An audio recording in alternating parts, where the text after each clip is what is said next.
A longtime friend of the CWCB, Mr. Tom Check. He is the current director of the One World, One Water Center, affectionately known as Oh Wow. Tom has an excellent history. He and I got to work together on the Chatfield project while he was the executive director of the Central Colorado Water Conservancy District. And as you know, he's written a number of books, including our very own 75th anniversary book. And throughout the 2012 process, he was a co-author of the book for the CWCB. So he really doesn't need an introduction. I'll go ahead and let him give you an overview of Oh Wow. Good afternoon, everybody. Mr. Chairman, members of the board. It's a privilege to be here to visit with you. Thank you so much.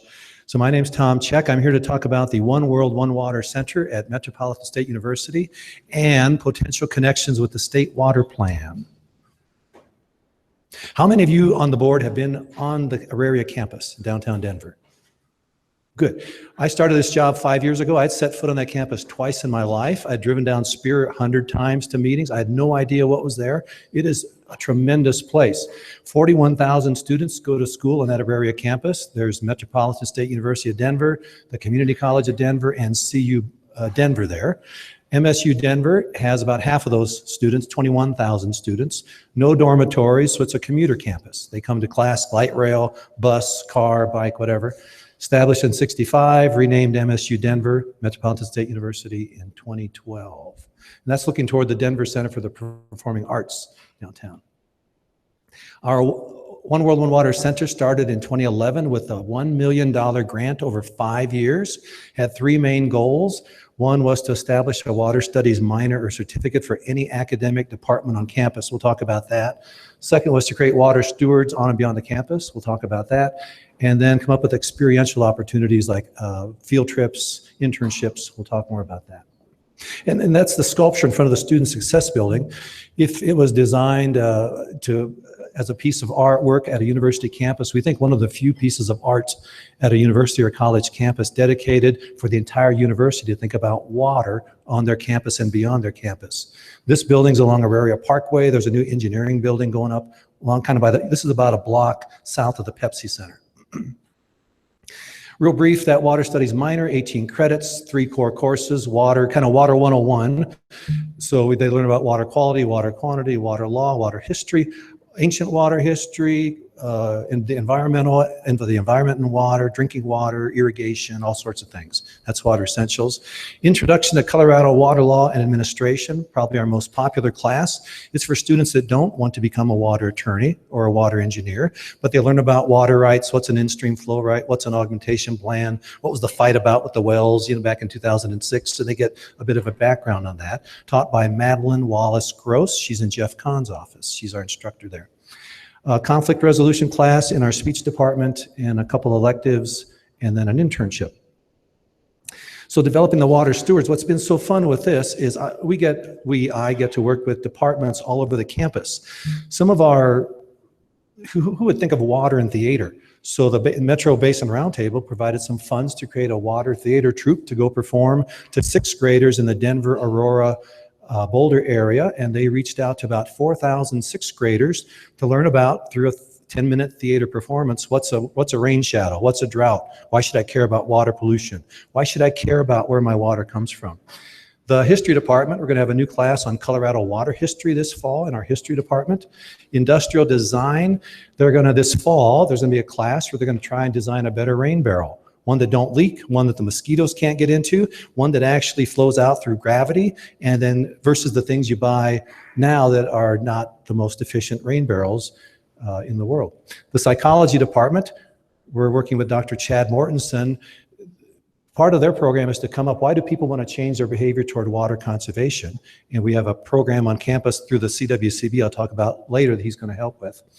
Biology, engineering, technology, it's just a wide range of classes on our campus related to water in Colorado. So those experiential opportunities, we took a bunch of students from Metro, Colorado Mesa, CU Boulder, CSU and Mines to a rafting trip on the Colorado River. And when they're out there, we take them to our riverhead gate by Palisade. Again, none of these students, I'm pretty sure, have ever seen a riverhead gate, especially not this close. And what's it about? What's it for? What are why do we have riverhead gates? And then you talk about irrigation and water rights and the doctrine of prior appropriation and things of that nature. On campus, we've been doing a children's water festival now for 3 years. Those started quite a while back. 6th graders, we now have 1,200 students come to campus, one-day water festival. We have a thing called the Water Wizards competition. The guy on the right, the water wizard, who's that? Greg Hobbs. That's Justice Hobbs. He was our first water wizard. That's that theater troupe performing in, I'm pretty sure this is in the Denver Water atrium, the lobby. They performed. And I wasn't there. Were you there? There were people on all 3 floors hanging over the ledges watching, and it's way cool. Very cool. So so we're doing some good stuff there. It's good stuff. And our grant ran out after 5 years. The university has come up with some serious funding to keep we have a staff of 2.5. The university has come up with funding for most of the 2.5. We still have to do a little bit of fundraising. We've been fortunate to obtain funds through the Colorado Water Conservation Board from Denver Water. We partner with Denver Botanic Gardens, the city of Aurora, city of Boulder. Lots of different groups have been supporting us financially and so forth. That's just been lovely. What I wanted to talk about is the state water plan and the potential to get more involved there. Just last week, I talked to an environmental science class, a summer school, and their theme for that week was the state water plan on their own. And this was an affiliate faculty member. The state water plan is out there. People are kind of talking about it. I think I've talked to 3 or 4 classes in the last year where the theme was the state water plan. But again, the students don't have much background in Colorado water. If they haven't taken the classes, they don't know much about the general basics, but they do know, the students, concerned about population growth, they're concerned about sustainability, they're concerned about the Colorado they love and preserving it. What can they do to help to preserve it, to be good water stewards? That's a big deal. That's a real big deal with students. And our students' average age is about 26. These are folks that have probably gone out for a while, they come back to school, 89% work part-time or full-time, over half have families. I love that demographic to work with. I think I only have one more slide after this, and this is what I wanted to focus on, and that is that with the CWCB, we've had some wonderful collaboration with your staff and with the funding options. And James has been great. We've worked with Kevin Reedy, with Mara, with Craig Gabo, Tom, Becky. They've just been wonderful in working through the process of the different funding opportunities with the CWCB. We're working on a water use efficiency film with Jim Havey. We've done a watershed summit at the Denver Botanic Gardens, had 220 people come. The governor was our keynote. Wonderful event. This Colorado Water Collaboratory is what I wanted to focus on. That's through the Kevin Reedy's program, Water Conservation Program. And we got a grant for about $25,000 a month or so ago to do phase 1, which we hope has multiple phases. We're going to use 3 university campuses, MSU Denver, Auraria, CU Boulder, Colorado Mesa, to use our campuses as living laboratories on water use efficiency. Well, what does that mean?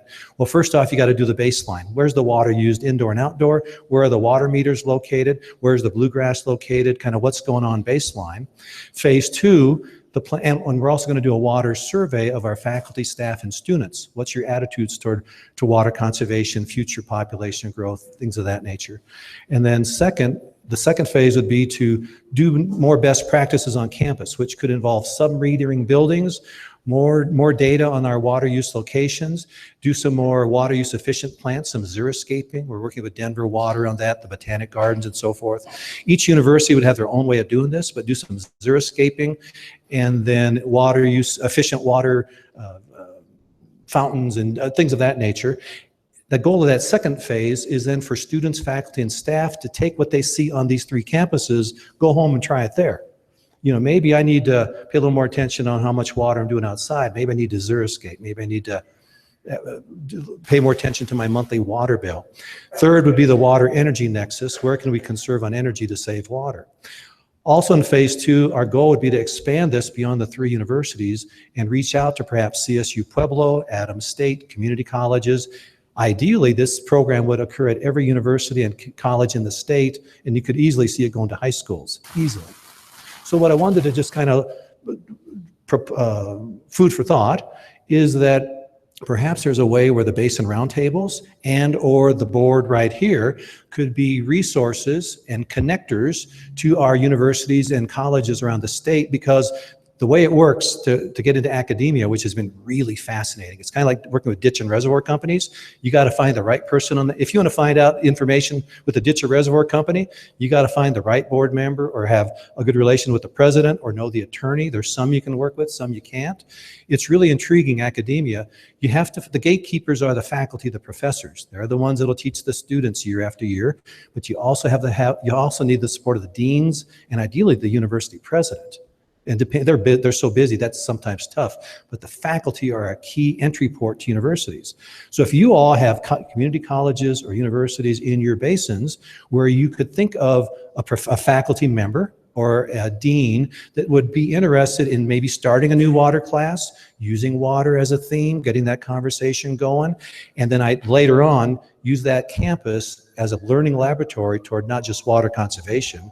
You could get into water, where does the water come from, the water law, doctrine of prior appropriation. It opens the doors wide open.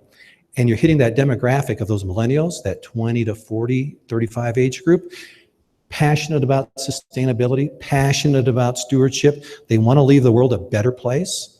They're a great entry point to do some pretty cool things. So I'll stop. Well, this is our water club on campus. It's the water, by the sculpture, our MSU Denver Water Association of Student Stewards Urban Program. That is the What's Up Club. They meet monthly, they clean Cherry Creek, they bring speakers on campus and so forth. I always like to end with this one. Most important building in our state, the state capitol, most important room, the first floor rotunda, all the arts water. You know, students get this. They get that water's a big deal in Colorado. A lot of people are moving here. They get it. They want to do something to make a difference. So I'll stop there. The idea of connecting with universities and community colleges, that's something I'm hoping to nurture and explore. And you all are the perfect group to perhaps help make those connections. Questions or comments for Tom? Dr. Eklund.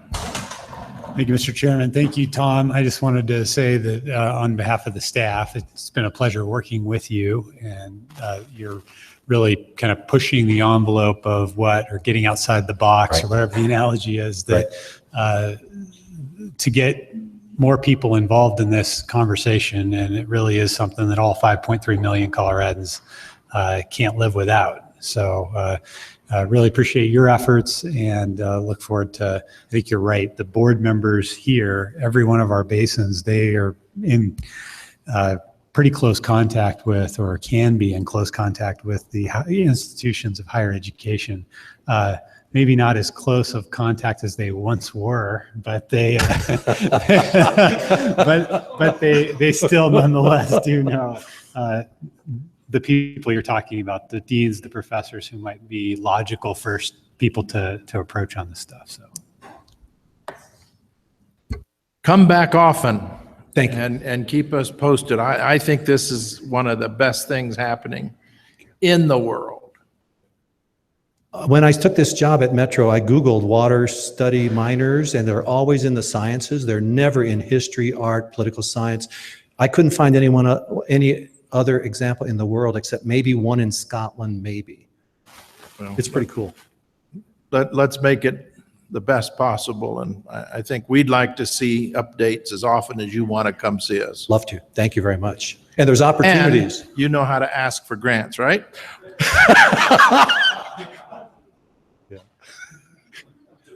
Thank you. Okay. Thank you. All right. Financial matters, item 12. That would be Kirk, I'll bet. That's me, Kirk Russell, CWCB Finance Section Chief. I would offer to go to Scotland if you guys need some research on that. This item 20.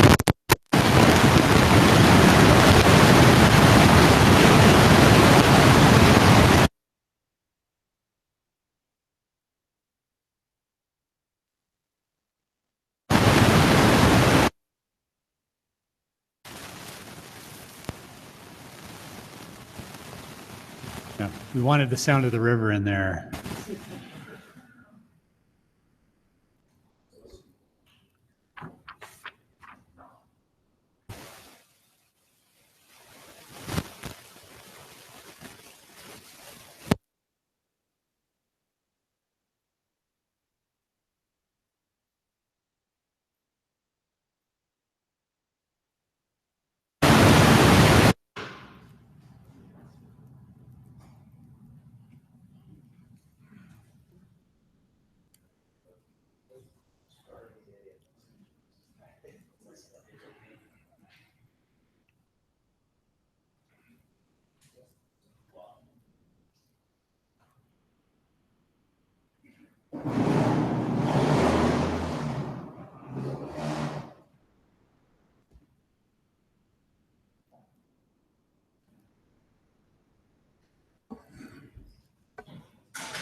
Mr. Chairman, I'll just say for those of the, if people are listening in on the live stream, you haven't lost us. We're technically, we got some technical difficulties at the podium with the mic. So we're trying to figure out how to replace that. So bear with us.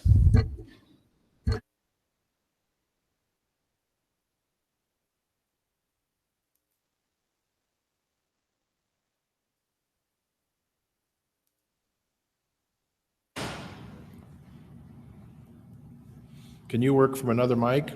Sit over here, take your clicker and do that.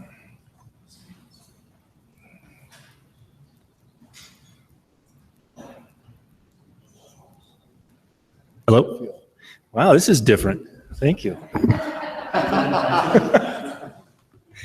Do I get to vote as well? Kirk Russell, the Finance Section Chief. Agenda item 12, A and B, I will be presenting in the first item has to do with a recommendation to change our financial policy number 7. We continue to look at ways in the loan program to respond to needs and ways to utilize our loan funds to the best of our ability. And we've had several ideas, and this agenda item actually was a little bit long, or it is a little bit long because we had some other ideas, but we've kind of pulled back and felt like it required a little bit more discussion at the Finance Committee meeting in September. So these two items you heard about at the last meeting, and so I don't think you'll be surprised by the recommendation. The first one is to take a look at reducing the 10-year interest rate based on market drivers instead of just the numbers that we have in the policy, which is a 0.25% reduction for each 10 years less from 30 years. So the current reduction for a 10-year loan is 0.5% reduction of our interest rate.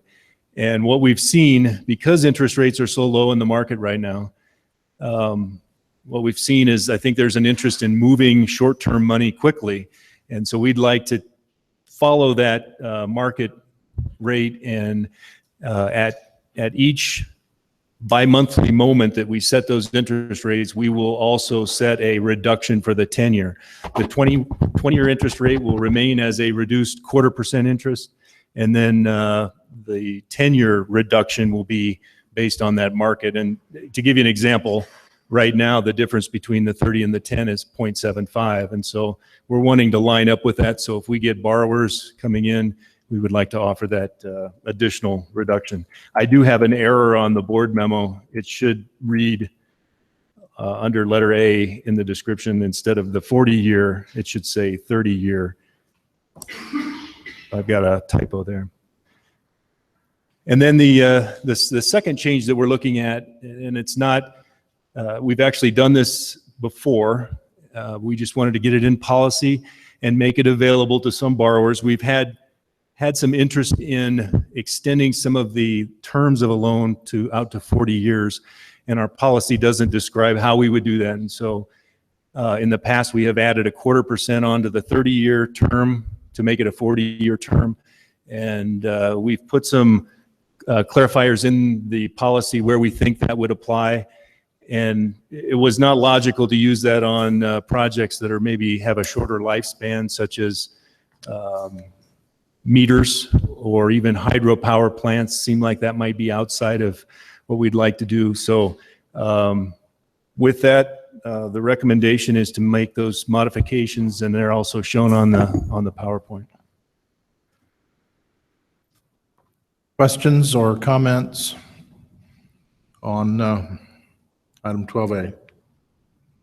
Staff recommendation does ask for approval of the changes as we see them, as they're printed in the book and as described by Kirk. Is there a motion? Director Smith.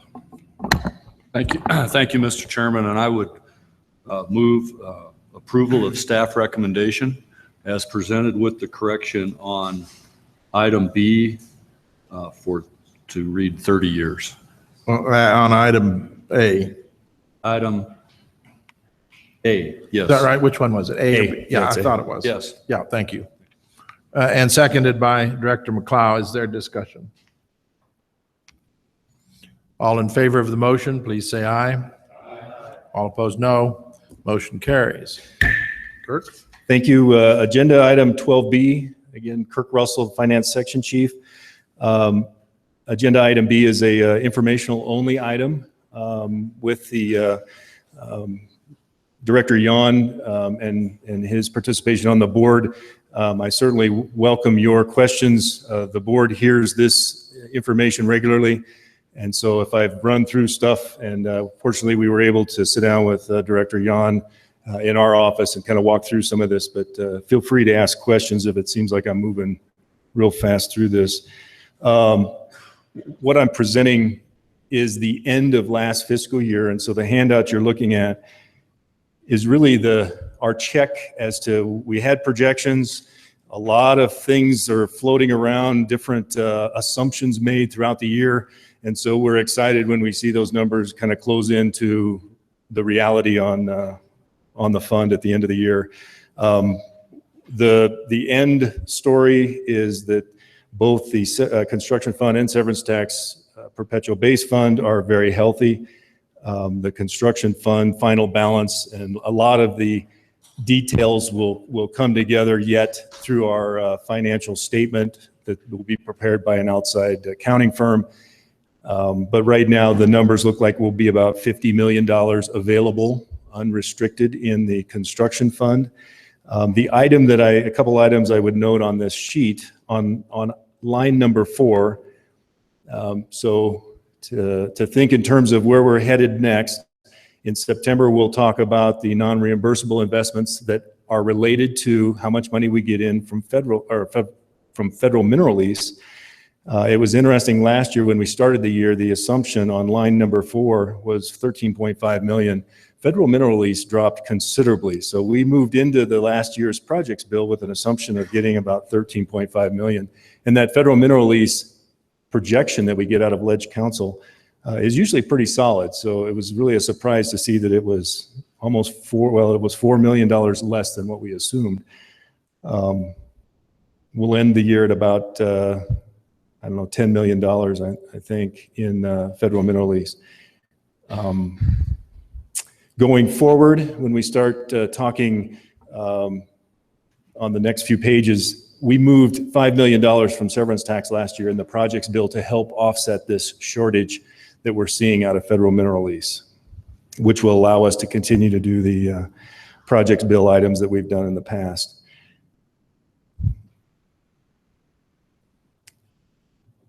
Yeah, I think that covers most of everything in on the construction fund. I will say that we typically indicate to the board that we'll be doing about $30 million in new loans. This last year was a relatively low year. We only did $21 million in loans.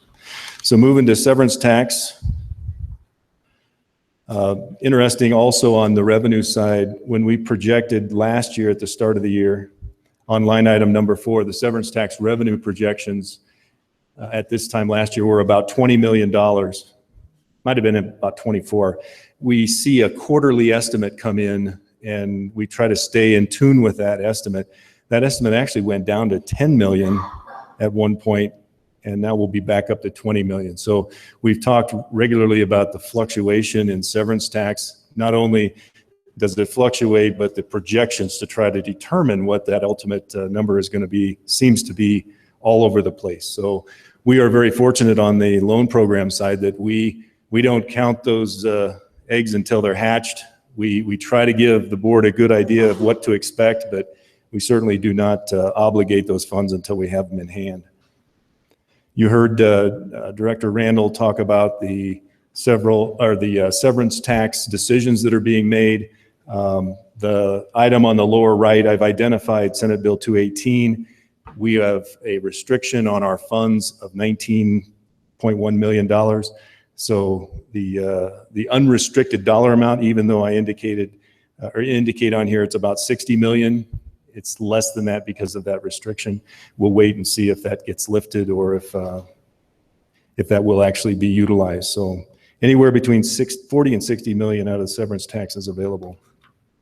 So normally we would identify that same pair of spreadsheets looking forward, but because we're so early in it and some of the forecasts and things are so loose yet, and the conversation we're going to have in a little bit having to do with the water plan funding plan, the last page that you're looking at is really the model that allows us to predict and give the board a pretty good idea of where things are going to fall out. There are a lot of variables.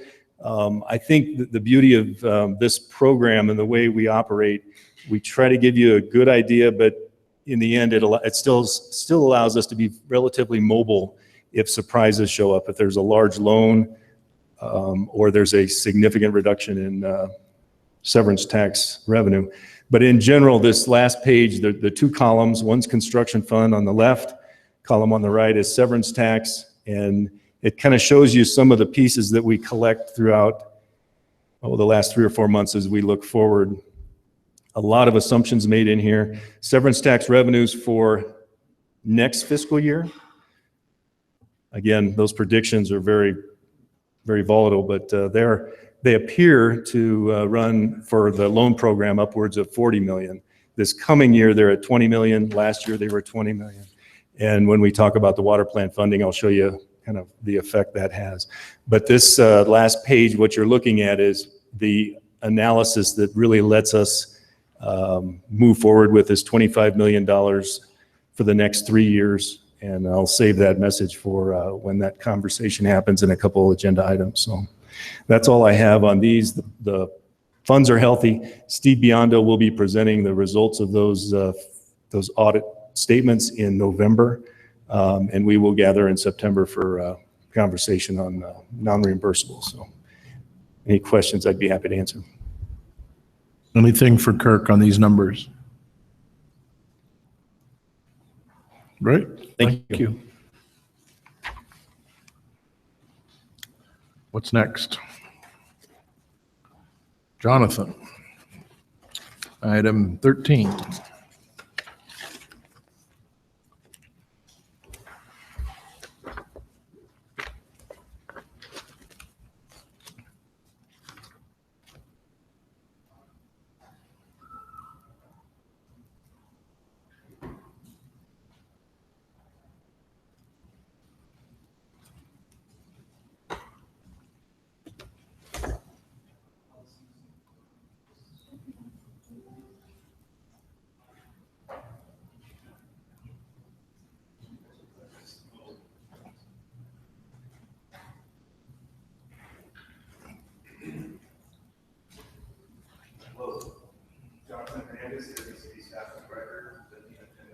Is that working? There it is. Jonathan Hernandez, CWCB staff. For the record, presenting agenda item 13A.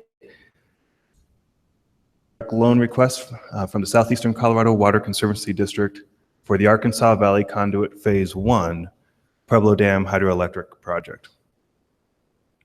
This is for a project on Pueblo Dam. They're seeking a total loan of $17,392,200. That includes the 1% service fee. They're seeking a 30-year term at 2%, which is the hydroelectric percentage rate that we offer. Jim Broderick is here in the audience to answer any questions, as well as Kevin Medor and Lee Miller. So hopefully I am well backed up if you have any questions. The borrower is, as I said, the Southeastern Colorado Water Conservancy District. They were created in 1958 primarily to develop and administer the Fry Arc project. They cover 9 counties, and they cover the Arkansas River from Buena Vista down to Lamar, as well as Fountain Creek. To give some background on the Pueblo Dam project, you need background on the Ark Valley conduit, which you also need background on the Fry Arc project as a whole.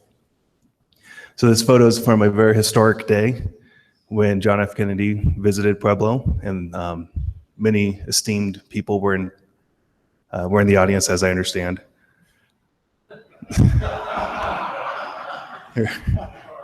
Maybe a couple more than we remember. But the Fry Arc project is a trans-mountain project delivering water to cities, farmers, and ranches along the Arkansas River. Again, the Project Act was signed in 1962. Construction of the Fry Arc project lasted from 64 to about 1985. 2 components in this was the Fountain Valley Pipeline that was completed in 1985, and the Ark Valley Conduit was also a part of the project. That has yet to be built, primarily because the benefactors have been unable to pay for it, which has been an ongoing issue. So the Arkansas Valley Conduit, what that is, it's a pipeline from Pueblo Reservoir down to Lamar, and it's providing a safe and reliable water source to the lower Arkansas Basin communities. These communities are currently dependent on groundwater. The groundwater is contaminated with selenium, sulfates, uranium, and salts.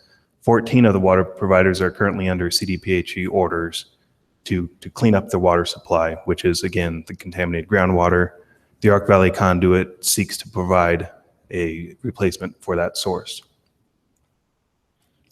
Looking back in history, usually I would call this a timeline. I called it the water time. So again, in 62, ABC Ark Valley Conduit was authorized.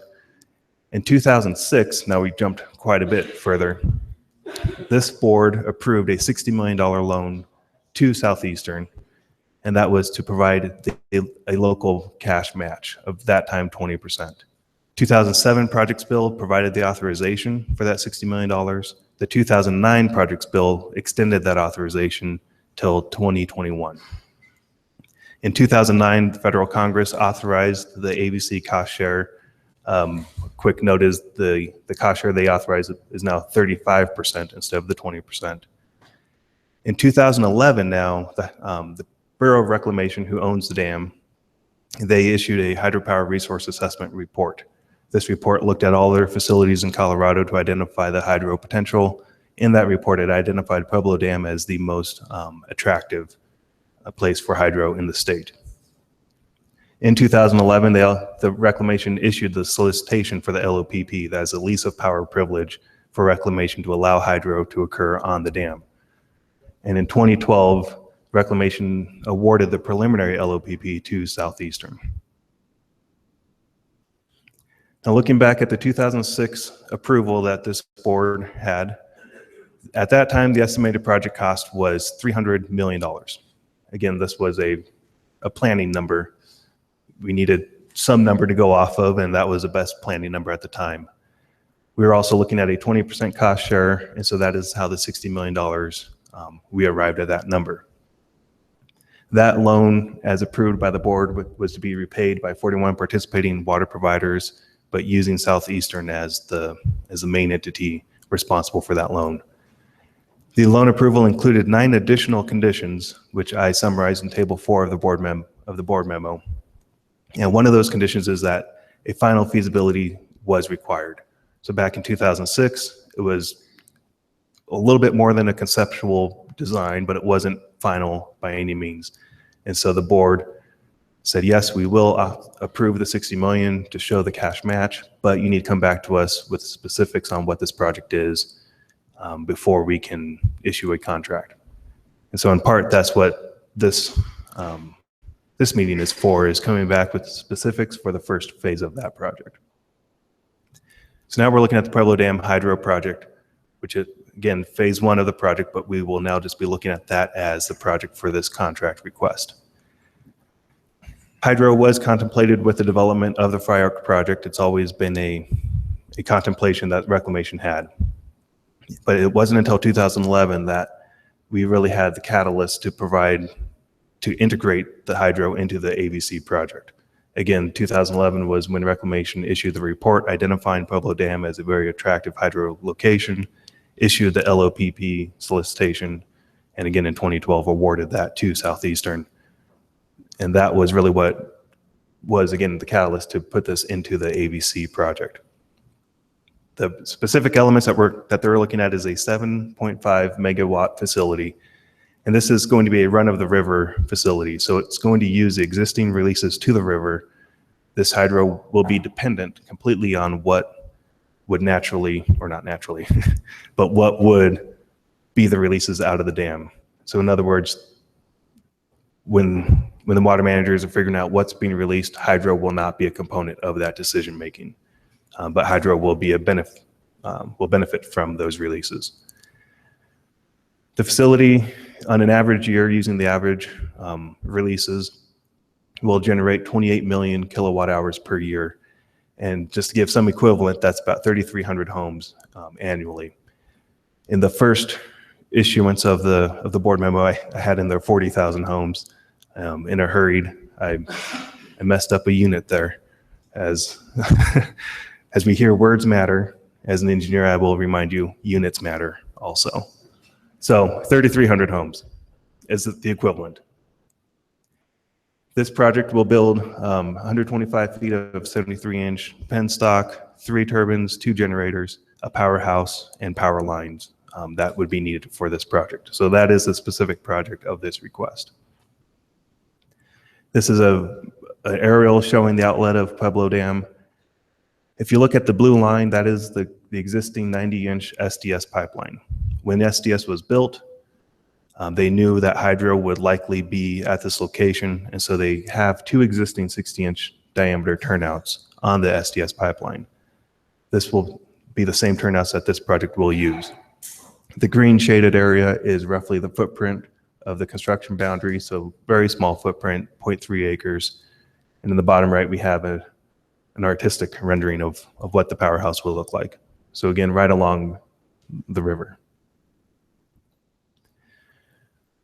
This project will create revenues through a 20-year power purchase agreement.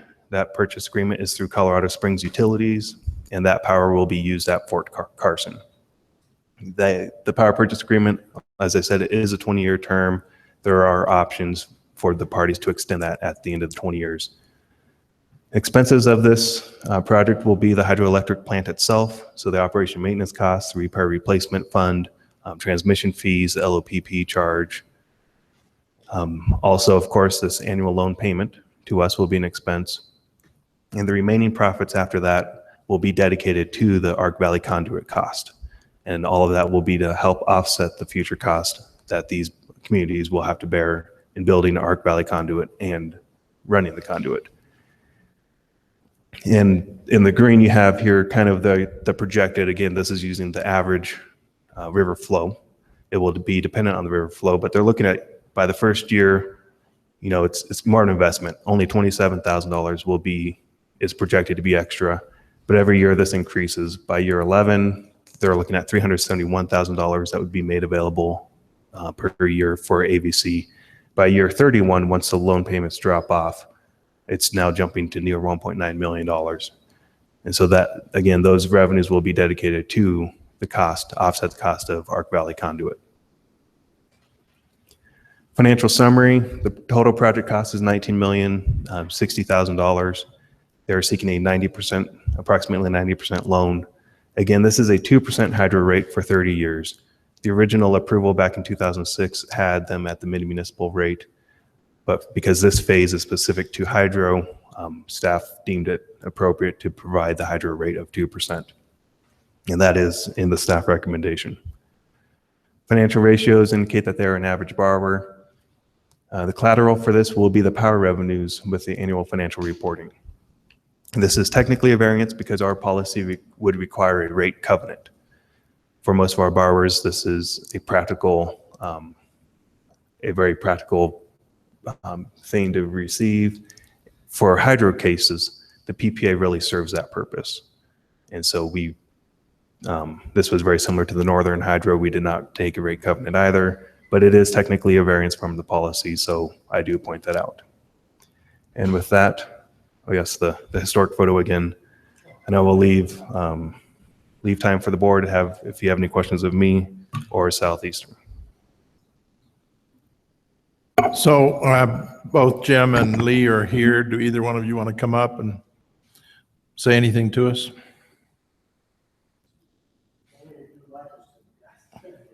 I wouldn't have asked if I didn't.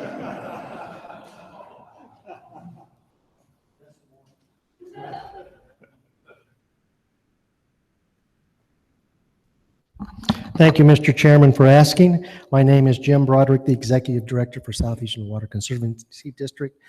I'd like to, first of all, thank you for allowing us to bring this forward. I was sitting today thinking almost 10 years from now, we came forward with this. Process has changed a little bit from the original discussion because we weren't sure how we were going to run some of the plumbing at Pueblo Dam. Once we figured, once the alignment and the infrastructure at Pueblo Dam got straightened out with regards to where we move water, this allowed us to make the determination to use the north outlet as shown to you versus the south outlet where the original discussion was going. It also allows us to use the free flow of the river, which allows almost all the water that's going below Pueblo Reservoir to be utilized to the lower part of the Arkansas Basin, where the majority of the participants for the Arkansas Valley reside. So that's why you're seeing what you're seeing. I'm really optimistic. We're at a place to where we received the environmental approval a month ago, hence why we're here now. We have started to move forward on second, third, and fourth phases of the AVC, and we'll have the feasibility study released at the end of September for that project. So we're starting to move forward with the main project. And with that, I'll be glad to take any questions or any comments that you all would like. Director Smith. Thank you, Mr. Chairman. Congratulations, Jim and Lee. Thinking about a lot of activity here recently with the Front Range water providers, successes, fruit that's coming out of years of planning. And I remember when you presented to the board for the $60 million request and all the unknowns and all the uncertainty. And so I'm okay with pausing just for a few minutes just to celebrate with you. And this is a great accomplishment. The SDS, again, is in that same vein. It starts off with a vision, a lot of uncertainty, courage, all the different players, including some of our recent faces up there have been a part of that. So Jim, congratulations, and I hope you convey that to your board of directors. Thank you very much. I will. Let me, for the clarity, our partners on this is the Pueblo Board of Waterworks and Colorado Springs Utilities.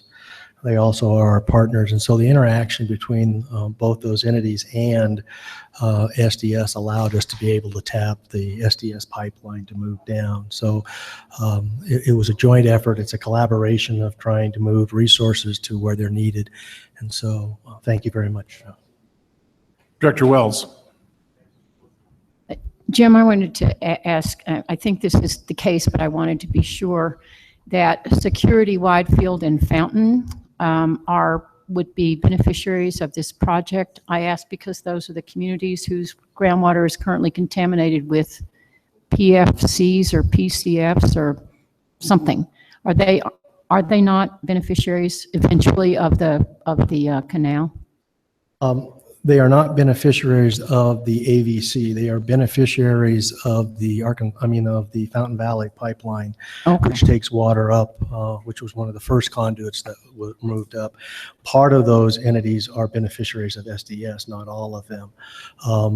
But indeed, they are utilizing surface water now for those issues, and are in the process of trying to provide more surface water for that.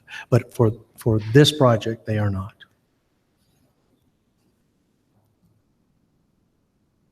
Director Hamel. Thanks for being here, Jim, Kevin, Lee. Certainly, this is a major project for our basin. It was identified early in the planning processes as we were identifying needs in our future. It was one of our original IPPs for the basin. Just a comment on the picture. Actually, I was there in 1962. But I'm not so sure Jim, but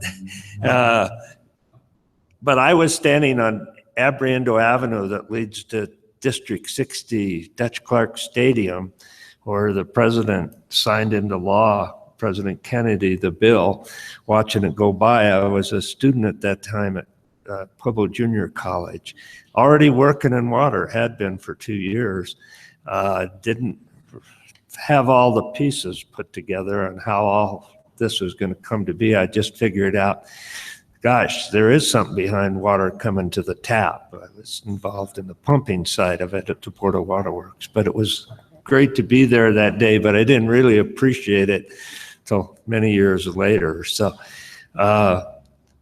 this is an important and vital project to our basin and to the Southeastern Colorado Water Conservancy District, and to be able to now to call it phase one of the Arkansas Valley Conduit, part of the authorization in 1962 was to have this conduit, but due to ability to pay and some other issues, the conduit is, I think, the only remaining piece, except for some conditional water rights, that have not been implemented out of the Frying Pan Arkansas project bill. So to have this last major piece to serve 40 communities in eastern Colorado that need good quality water and a dependable supply of water is certainly important. So if the board doesn't have any questions, or further questions, Jim, I would be honored to make the motion to approve staff's recommendation on item 13A. Motion's been made. Is there a second? Seconded by Director Smith. Discussion on the motion, which is to accept staff recommendations on the first page of the submittal on 13A. We haven't talked about the second part of that recommendation, just mentioned. It's a key part of it, that the money doesn't move until there's execution of the lease, power privilege, and execution of the power purchase agreement. What you're saying is We understand the conditions Understood. associated with the loan. Sure. It has to be or it doesn't make any sense, of course. So any further discussion? Well, it is a great day in history. Wasn't too many years after this that we did something similar in the silt project, and I was there, same as you were. I wasn't in the picture, but they're important events. There was lots going on, and that was pretty much the end of the era in the 60s. They didn't, well, I guess it was a decade later when they finally pulled all the plug, but some of these projects were so critical to who we are today. And we don't ever want to forget how that came to be and why it ended. So I appreciate the history lesson. Any further discussion? Ready for the vote? All in favor, please say aye. Aye. All opposed, no. Motion carries. Congratulations. Thank you, Mr. Chairman, board members. I wanted to hear the vote first before I commented. I too was at that event. I was in the stadium. However, I didn't have the beard at the time. And the biggest issue that I worried about is how water would fill water balloons at that point in time. Thank you very much for the vote. Okay, thank you, Jonathan.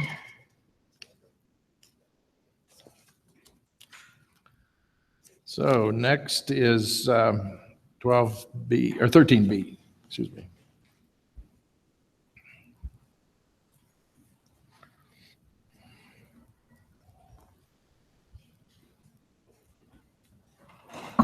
Derek Johnson, Finance Section, presenting item 13B, rehabilitation of the Livermore Irrigation Tunnel for the North Poudre Irrigation Company. This slide here kind of shows the size of the service areas for this ditch company that has existed since 1901. They've got 10,000 shares of stock, 570 shareholders, and you can see the size of their service area north of Fort Collins. The project that we're looking here is up in the upper left where you see project site. It is a tunnel that services 160 square miles within the district. This is the tunnel itself. If you look at it, it's about 4,900 feet long. It diverts off of the North Fork of the Cache-la-Poudre River. It's got one section and then it daylights in the middle and that connects down all the rest of the way. The issue that we have with the tunnel is you can see the two lines at the top and the bottom of the tunnel. The little blips or the big blips there are collapse zones. Some of these zones are 45 feet high, 35 feet wide. Tunnel, and they divert, they obviously block the water as well. This is a picture, looks like it's out of I think I just turned out the volume here, out of an old geology textbook of what one of those collapse zones looks like right now. The project itself here is to fix those areas and some areas that are potential failure zones in the future. If you look at this section here, the idea is to put a liner around the base part of the tunnel and then fill up the collapsed area above it with foam or concrete fill. A little bit like what you see in this picture, which is from a different project, but you would put these steel liners and fill the gap, the void space above that, and make it long-term stable. Project financials, you'll see in the table 2, there's a project cost of about $1.6 million, a CWCB loan towards those efforts of about $1.45 million. They qualify for a 2.25% blended interest rate for 30 years. That gives them about a $74,000 annual loan obligation. You'll also notice in your tables 3 and 4, they have about 8 ongoing loans out with us, and 2 that are currently in disbursement and soon will be in substantial completion as well. Table 5 talks about the financial ratios. They rate as an average to strong borrower. What I wanted to do here is just show how it is that they can keep taking on these projects and pay for them. If you look at the assessments over the years here, they've recently upped their assessments to well over 200, well, not well over, $207 is assessment that's going to be set, but you can see that they've continually ramped it up over time. And the collateral for this one will be the same collateral we've used on a previous project, which will be reservoir number 4, dam and reservoir. Scott Hummer is here from the company, and I'd like to entertain them now. Does Scott want to come up and make a few remarks? Thank you, Mr. Speaker. Scott Hummer, General Manager, North Poudre Irrigation Company. I visited with you in Montrose last fall, and unfortunately I told you I'd be back, and here I am. The Livermore Tunnel is probably the most critical part of our system. It provides water for approximately 2/3 of our irrigation acreage, which is about 23,000 acres. We appreciate the opportunity to be here today and your consideration of our request. Thank you. Questions for Scott or for Derek? Are we ready for a motion?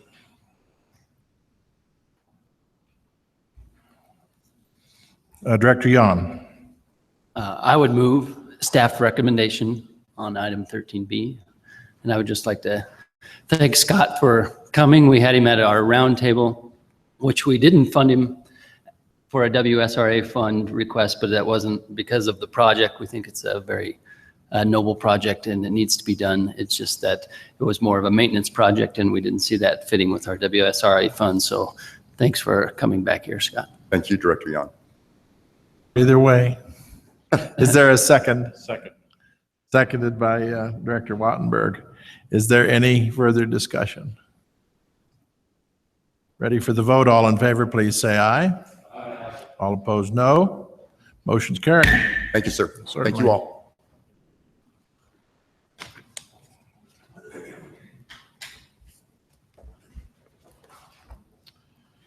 Okay.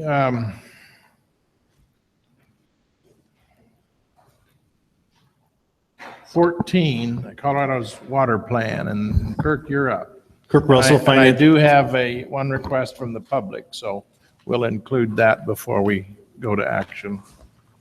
Thank you. Kirk Russell, Finance Section Chief. This agenda item, I will be sharing the microphone with Becky Mitchell, the Section Chief of the Water Supply Planning Section. Agenda item 14A, as I alluded to in the conversation about the funds, I wanted to lay out to the board a lot of the messaging we've been providing around the state of Colorado at different opportunities, basin roundtables and state of the river type meetings. I know Brent Newman has been talking through some of these details as well as Anna Moss. And so I wanted to share with the board that same message. I hope it doesn't feel like you're getting it after they received it. In Del Norte, we talked through this a little bit with Tim Feehan before his departure. So I wanted to walk through really the concept and how we see this playing out. So as you can see from the list of items that we are speaking of that have to be considered by the board at the September Finance Committee meeting, and then ultimately approval by the board in November to be put in the projects bill in 2017. So the list of items that we've been looking at hasn't changed, and the numbers haven't changed.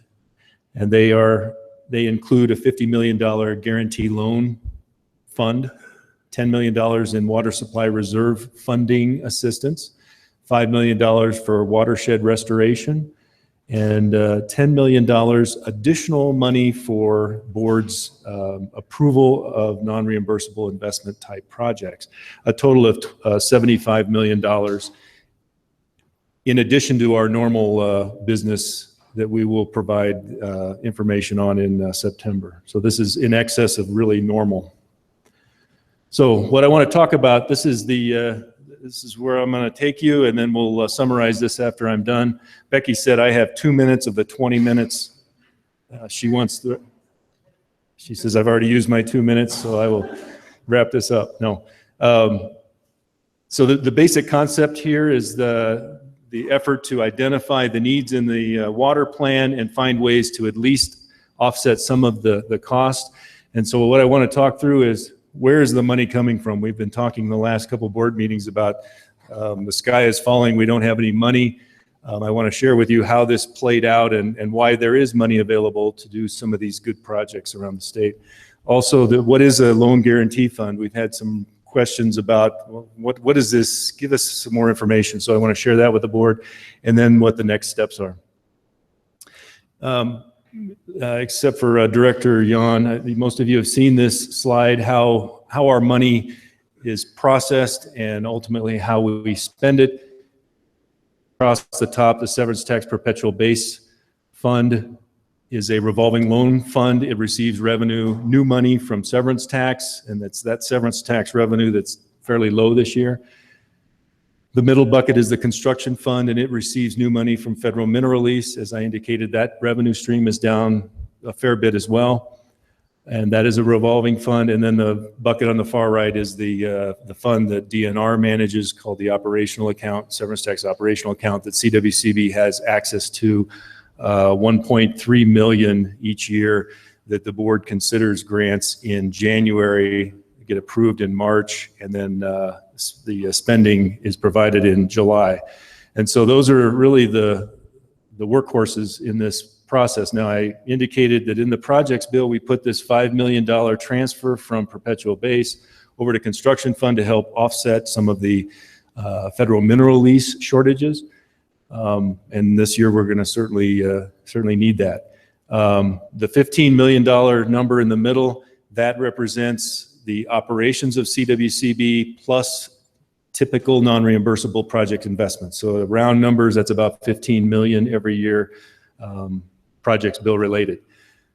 As you can see, the big red square on the right is the indication that the revenues are so short that those tier 2 funds are not rolling as they have in the past from the operational account from DNR into the water supply reserve fund, making it, putting the squeeze on things. So what I'm going to focus on is this $25 million water plan concept, the 10, 5, and 10 that we spoke of. A reminder, and Director Randall, I'm not positive I've got this right yet, but the general concept here, I want to share with the board a reminder that 25% of the revenue from severance tax comes into the perpetual base fund used for early. We've utilized it for some non-reimbursable items in the past, and we may need to do that into the future as well. The green part of the pie is the operational account fund managed by DNR, and then the portions are divvied out, of which CWCB gets that 1.3 million each year. Okay, I wanted to, give me 1 second, I'm going to line this up better.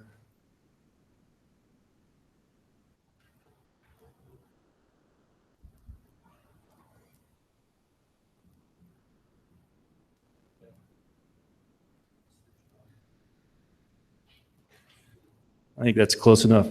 Okay, so what I want to do is, this is the part where I'm going to explain where we've been hiding this money that all of a sudden we've got available.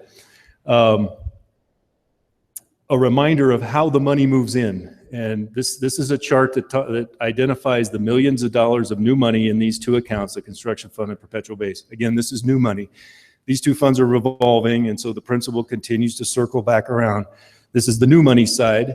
And so the lines you see on the drawing, we'll start from the bottom. The blue line is the federal mineral lease, and you can see it oscillates a little bit. This downward direction here is the one that we've seen the last couple of years, and it's unfortunate, but we're still getting $10 million out of federal mineral lease. The green is the interest that we earn, and it tends to be a little bit lower than it has in the past as well. The one I want to focus on that has provided us an opportunity to do this additional work on the water plan is the red line, and we've talked about the fluctuation in severance tax. And we started in 2008 with this particular graph, and the numbers on the left are the $1 million. And so in 2008, it was about 40 million. It's climbed up to 70. It's been down around 20 in 2010, and you can see it move. We have seen about $45 million in brand new severance tax money coming into this account in the last 8 years or so. Okay, now I'm just going to focus on the severance tax portion. That last slide was both construction fund and severance tax. So this is severance tax perpetual base account. And you can see back in 2000, the numbers we were receiving were quite low. It became very active in the 2005, 2006, and then all of a sudden we start seeing the major swings. And so when Tim Feehan and I sat down and we looked at what it was that we could, I shouldn't say what we could live with, but what would be comfortable and still achieve the mission that we see on the loan side, and making available some extra money. And so I'm going to back this in. We kind of went around and around how much could be available, what was comfortable. And the next slide I'm going to show you, we're going to base this on hydrograph of water. If we think of this in the same terms, when our revenue was up, if we use this $30 million as a line where we felt comfortable, the excess in 2011, 2014-15, this excess revenue totaled about $100 million. And those are the years that Water Supply Reserve a considerable amount of money for the basin roundtables. And so this became excess money that we weren't typically used to loaning out. Not that a borrower couldn't come in and take advantage of that, but we are sitting on a considerable amount of money, and it's this excess over that kind of 30 million normal that we find available. I also want to point out that the revenues have been down around, it was 20 million this year. It's projected 20 million next year, and then it's supposed to go up to 40. Again, that could be way off. So the math is 100 million less 20 million gives you about 80 million, which is about 75 million available this year in excess money above what we typically loan out. I point out the black crayon markings here. That is the dark times when that revenue that we had in excess, it was very similar to here, and it was taken. That was the $170 million taken by the General Assembly back in 2009. So we don't want to repeat that act. So making that money available, this is another way to look at it. These bars indicate the total new money that has come in each one of those years from 2008 to 2016. I'm using that $30 million line as what I'm looking for out of severance tax each year, that comfortable number, which gives us a total of about 60 million in new money each year. Another graph indicating this is our equity. We talk about the difference between cash and equity. Cash is money that we have on hand that we can loan it or grant it out. Equity is our account that is producing money. And so this is the growth line of 4% from about 2011 once we got recovered from the General Assembly's taking of that 170. And I lay that out again. This is the money that we're looking at, really money that we can utilize for non-reimbursables. I'm going to shift into the next thing I wanted to present, and that's what is a loan guarantee fund. And I'm laying out this diagram. We have a project, and there's one in mind that could take advantage of this, and it's the Windy Gap Bypass project. You saw this picture earlier. This is Windy Gap's project over on the west slope. Northern is considering, or isn't considering, but the Windy Gap firming project has been approved through permitting. They're running about $400 million for that project. We don't have the capacity to loan $400 million to the entities involved. Some of them wouldn't borrow from us anyway. Maybe some of the smaller communities might. The idea that we're working on, if we look at these three type of communities, the first one may have very little debt and their credit rating is AA+. They would have a very good interest rate in the bond market. Maybe their interest rate is, I just used a number, 2.9%. Maybe a community that's taken on a lot of debt, whether it be for their street improvements or whatever, and their credit rating is down around an A, they might have a 3.5% interest rate. And then maybe there's a community that's growing and they just don't have the borrowing capacity. They may not even have a credit rating. Their rate might be 4.5% on the open market. The idea is to make this regional project work better, allowing the communities to come together with a single bond issuance.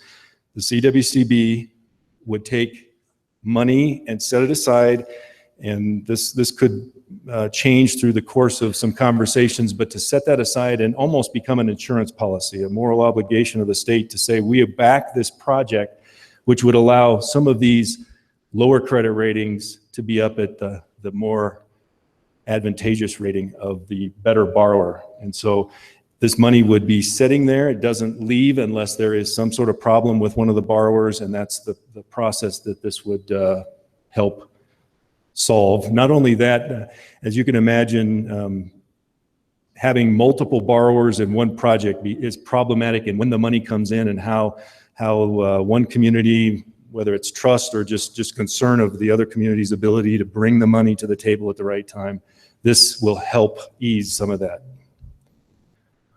So the last stop, the plan forward, I talked about the September Finance Committee meeting. I think that'll be quite a long meeting. We've got a lot of items to talk about. The Water Supply Reserve Fund roundtable approvals will manage that $10 million that we're looking at putting in. The non-reimbursable approvals, I think there will be a considerable amount of projects for the board to look at. One of the difficulties right now is the board is hearing this conversation, will approve this or not necessarily approve it, but agree to the concept, and it'll be approved in November. And so we don't really have a game plan to offer this up to the state.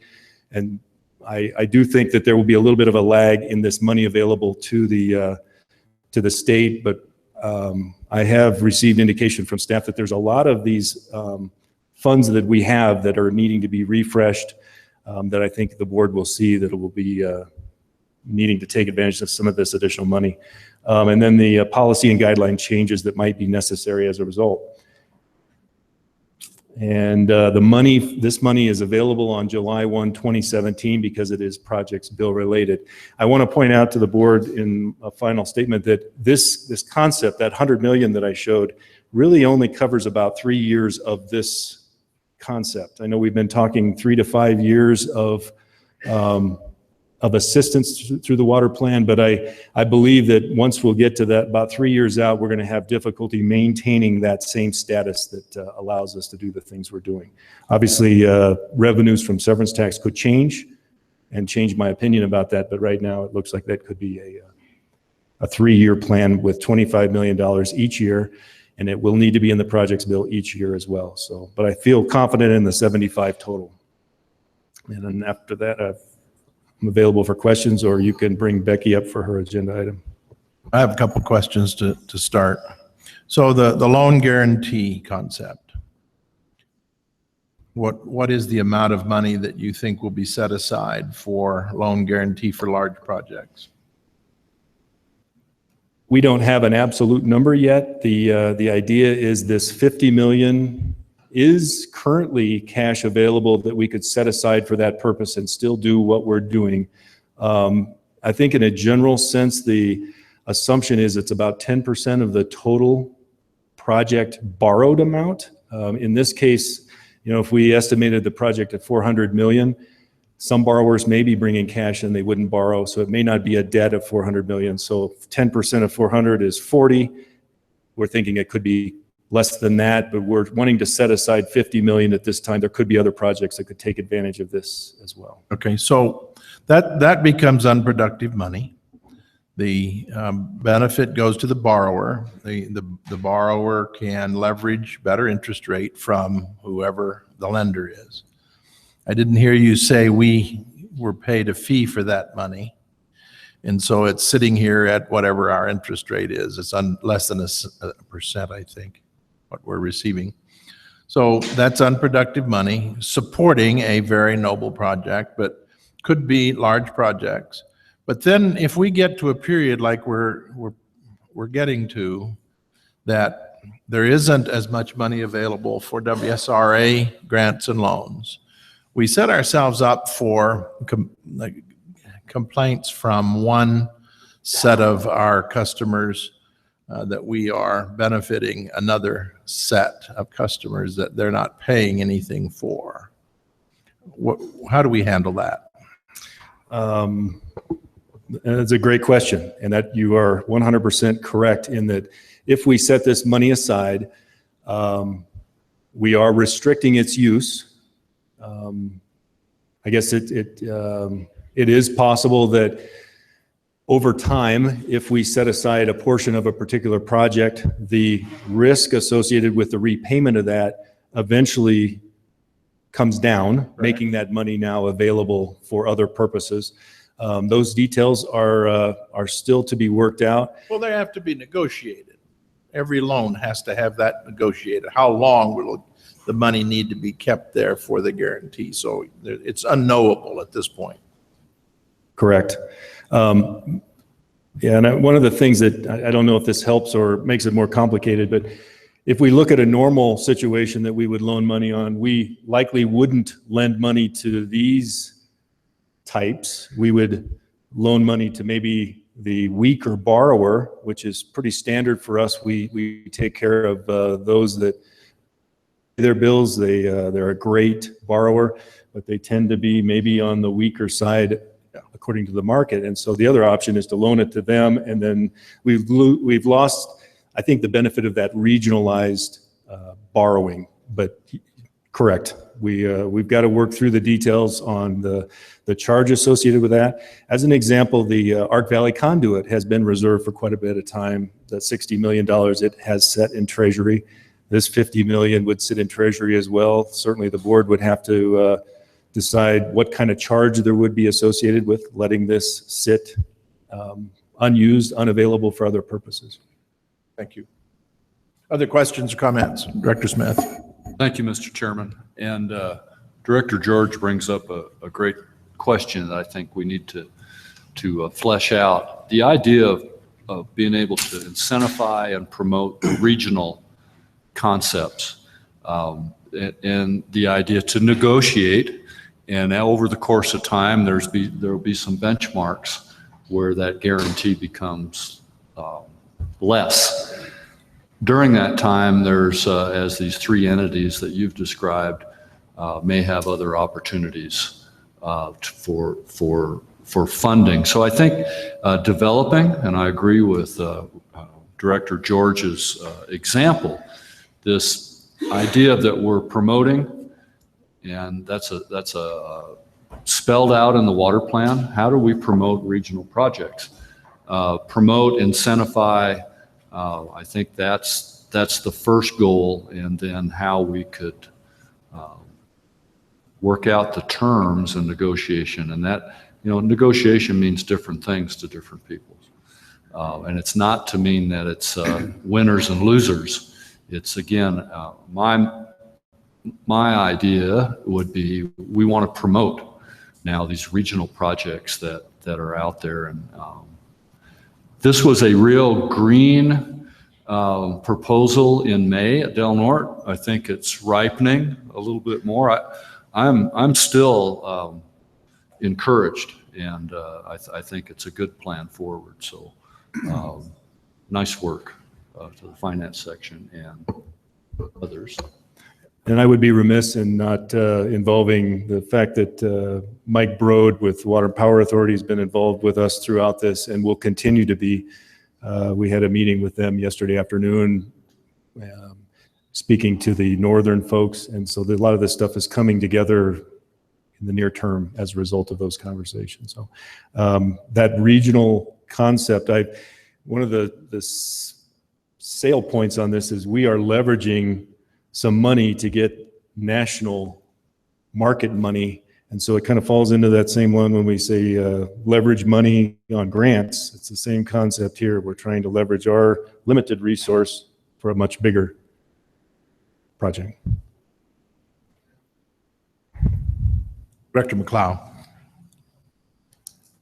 Well, Director George, I'm not as concerned about that issue as you are. You say we are providing money to some customers at no charge that other customers won't have the use of, but we do that routinely with our grants from the Water Supply Reserve Fund and our non-reimbursable investments. So I don't see a distinction there. It's most pronounced in times of shortage of revenue. It's not a problem where we've been, but it's rapidly going to be a problem if we start talking about setting aside large sums of money when we're turning away our smaller customers who are now beginning to learn the value of small grants and small loans all across the state. It's that competition that I was trying to highlight. Dr. Eklund. I think that is a very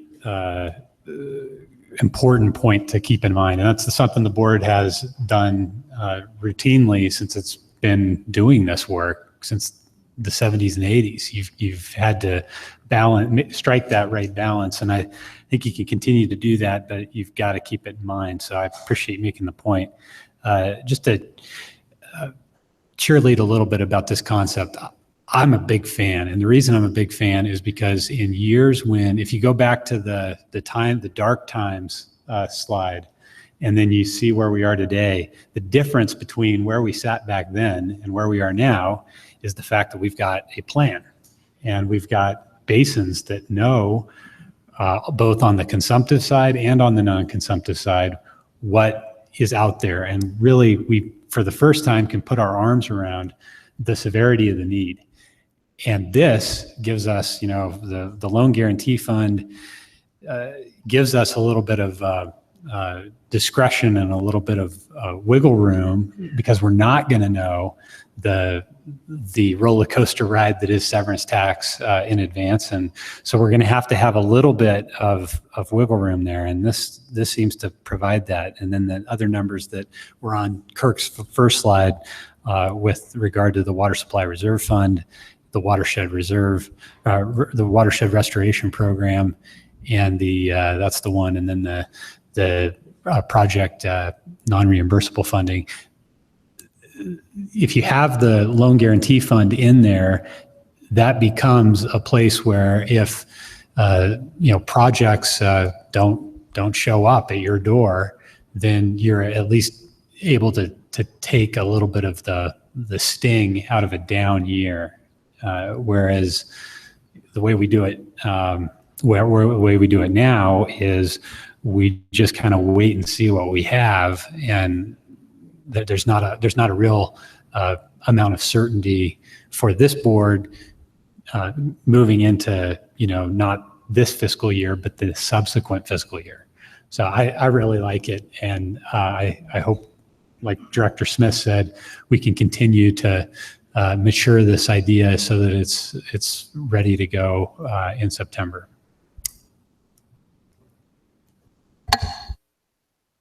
Okay, Becky, you're on. Push him out of your way.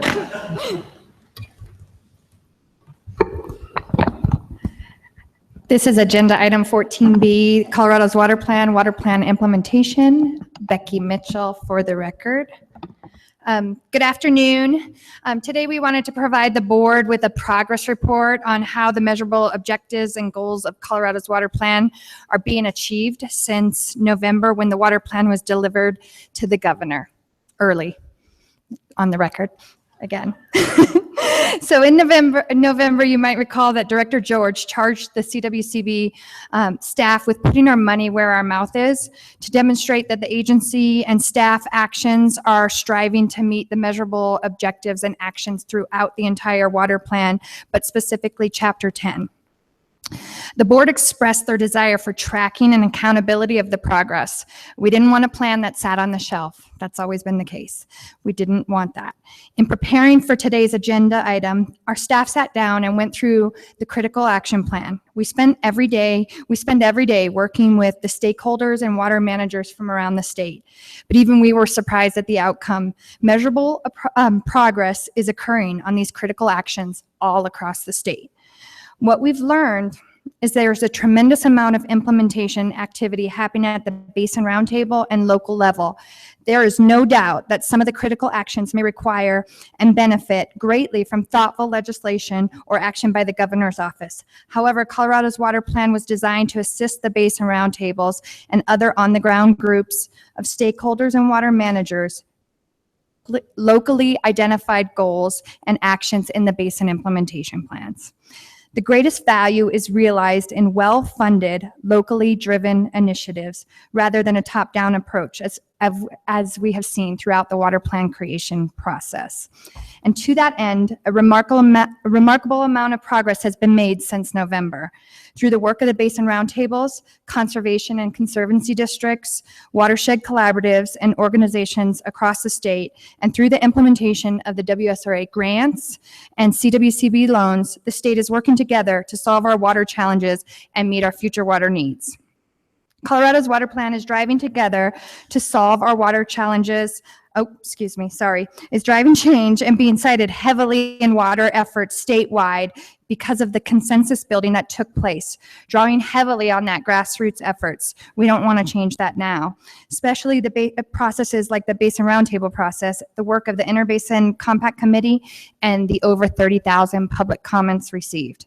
Today, I want to walk you through some of the progress, and you're going to recognize some of what we're looking at. We'll go through each measurable objective, that was identified in Chapter 10 and the associated critical actions.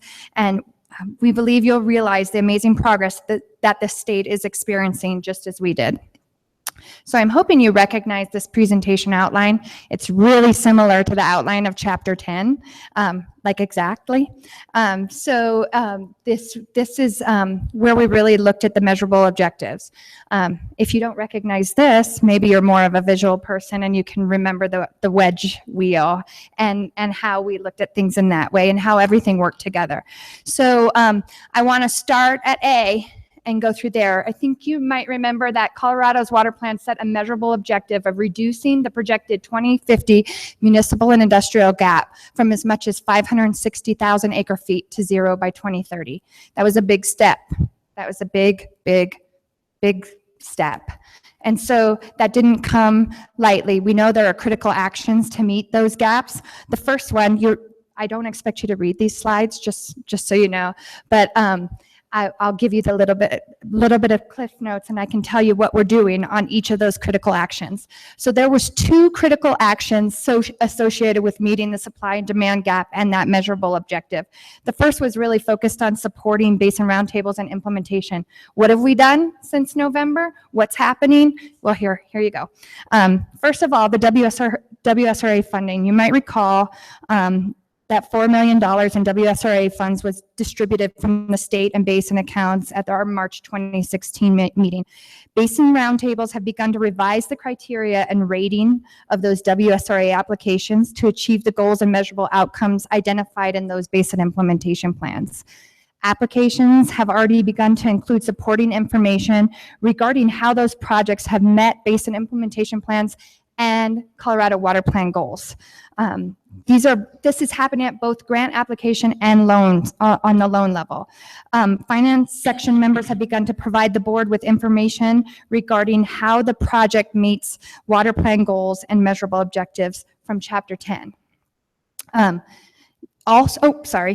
Another thing that's happening that is working on supporting basin roundtables and implementation. You'll hear in a little bit about the WSRA criteria and guidelines update. We're looking at those criteria and guidelines and really focusing on a way to design them in a way that achieves the measurable results and decreases gaps with transparent reporting and accountability. Criteria and guidelines are being revised, and you will hear those, and we're set to make some decisions on those in September. But already changes have been made at the Basin Roundtable level. You heard about the funding plan from Kirk. That's been a critical part, and this would include, hopefully, if the board approves it at some point, expanding funding for WSRA, watershed protection, and other existing and contemplated CWCB programming. There's also the SWAZI update. People are working daily on things like that, and this is currently underway. CWCB staff and consultants have begun collaborative meetings to discuss the schedule and methodology in the SWAZI process. There's also basin implementation plan coordination between the ARC, the South Platte, the Southwest, the Rio. These basins have been implementing their basin implementation plans in ways which each basin roundtable deems appropriate. It may not be the same across the board. Some of these roundtables have brought in coordinators to assist in project implementation driven outreach. The Arkansas Basin was the first to bring on such an implementation coordinator, and other roundtables are looking at potential benefits of that same process. Some of the internal leadership. So it's great to make progress, but unless you have some accountability, that progress can stall. So Brent's name, because he's dead to me, has been taken he's not, I cry every day. But it's been taken off this list, but he was a big piece of all of this, but we're getting through, and we make sure that as we're moving forward that there is assignments on who's responsible for shepherding these processes and who's really responsible of making sure that we're meeting these critical actions. And so the internal leadership on just this piece would be myself, Craig, and Mara. And I get to call out people through this process. every section is represented in terms of responsibility and leadership from CWCB. The second thing that we're doing, the second critical action, is Colorado River Collaborative Management, and work continues to happen on that. A WSRA grant was awarded by the CWCB at the March meeting to Western Slope Basin Roundtables for the Colorado River Risk Study. This mostly educational study, it studies the risk to Lake Powell, created a technical committee of Eastern and Western Slope participants who've been holding webinars to stay apprised on the evolving study and progress that's being made by the consultant. The first webinar had about 60 participants, so a lot of participants there. Also, the CWCB continues to participate in the Upper Colorado River Basin demand management strategies, spearheaded by the Upper Colorado River Commission and the other basin states. Who's responsible for this? You should know. Obviously, would be Michelle, Carly, and our very own director, Eklund. So there you go. Everybody has a responsibility in this. The next measurable objective, Colorado's water plan sets a measurable objective to achieve 400,000 acre feet of M&I, or municipal and industrial water conservation, by 2050. That was a very quick sentence to say. It wasn't quick to develop. And I think you guys know the work that took in developing that sentence alone. The real work is still yet to be done. And we're already starting that process. So it's important that we realize it's not just about the words that we put up there, but the effort going into it. And I know that one's going to take a significant amount of work.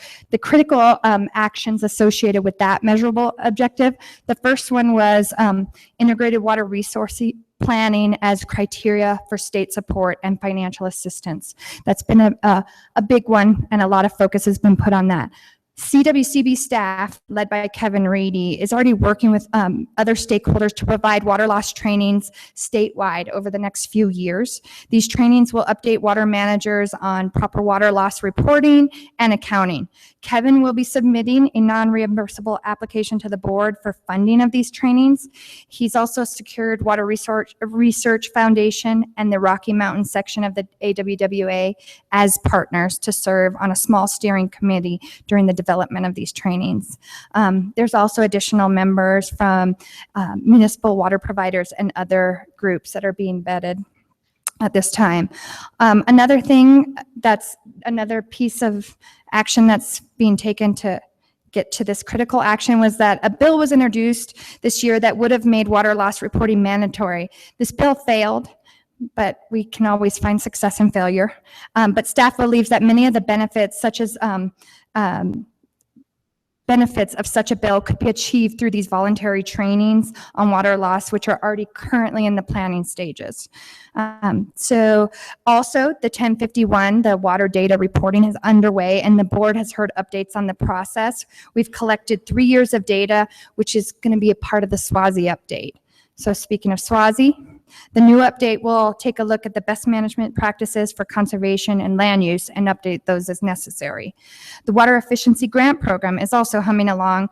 In fact, in September, the board will see a creative funding package from the Arkansas Basin utilizing this fund as part of a comprehensive funding package for a project out of the Arkansas Basin Implementation Plan. The board should expect to see some very creative uses of the Water Efficiency Grant Fund in upcoming meetings. Also, Kevin Reedy, he seems to be a big part of this critical action, but Kevin Reedy's working with the Alliance for Water Efficiency to stage a couple of workshops on building better water rate structures for a more sustainable financial future. The plan is to hold one West Slope and one East Slope workshop next spring to invite a large number of water utilities. The Alliance for Water Efficiency has fully funded these workshops, so that's always important to know who's paying for it too. So really, who's responsible here, as you heard, is Kevin Reedy, and then the finance section. And I can get you my notes too, Director Gallagher, if you'd like all of this written down. We can do this. The next critical action there is water sense for the outdoors. CWCB has Staff has been working with plumbing manufacturers in preparation for the implementation of the indoor fixtures bill from 2 legislative sessions ago. No bill has been introduced as of yet that would extend water sense to outdoor fixtures, but we believe this is a good first step in that. So again, the internal leadership on that is Kevin. The next measurable objective is that Colorado's water plan sets a measurable objective that by 2025, 75% of Coloradans will live in communities that have incorporated water-saving actions into their land use planning. There's one critical action associated with that. That would be the land use training. So CWCB staff is already working closely with DOLA to establish a curriculum and a series of webinar trainings to set forth in Senate Bill 8 from last year. These webinar trainings will begin in the fall, and roundtables have already begun to express interest in hearing from the training team. So Kevin's planning to attend some of these basin roundtables meetings if there's interest to discuss it. Also, the Keystone Project in the Lincoln, with the Lincoln Institute this is a working group for, that's an extensive exploratory scenario planning process that is looking at various futures concerning land use patterns and water demand. This group has also modeled demand under various future land use patterns and will use these modeling outputs to quantify future scenarios. That's a big piece of SWASI also.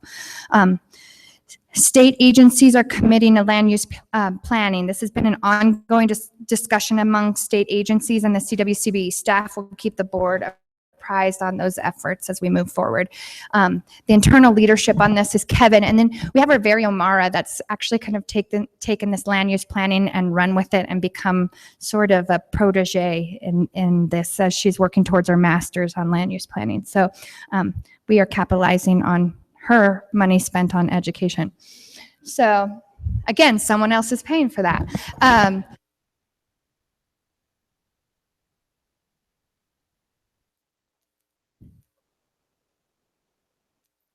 Colorado's water plan moving on to agriculture.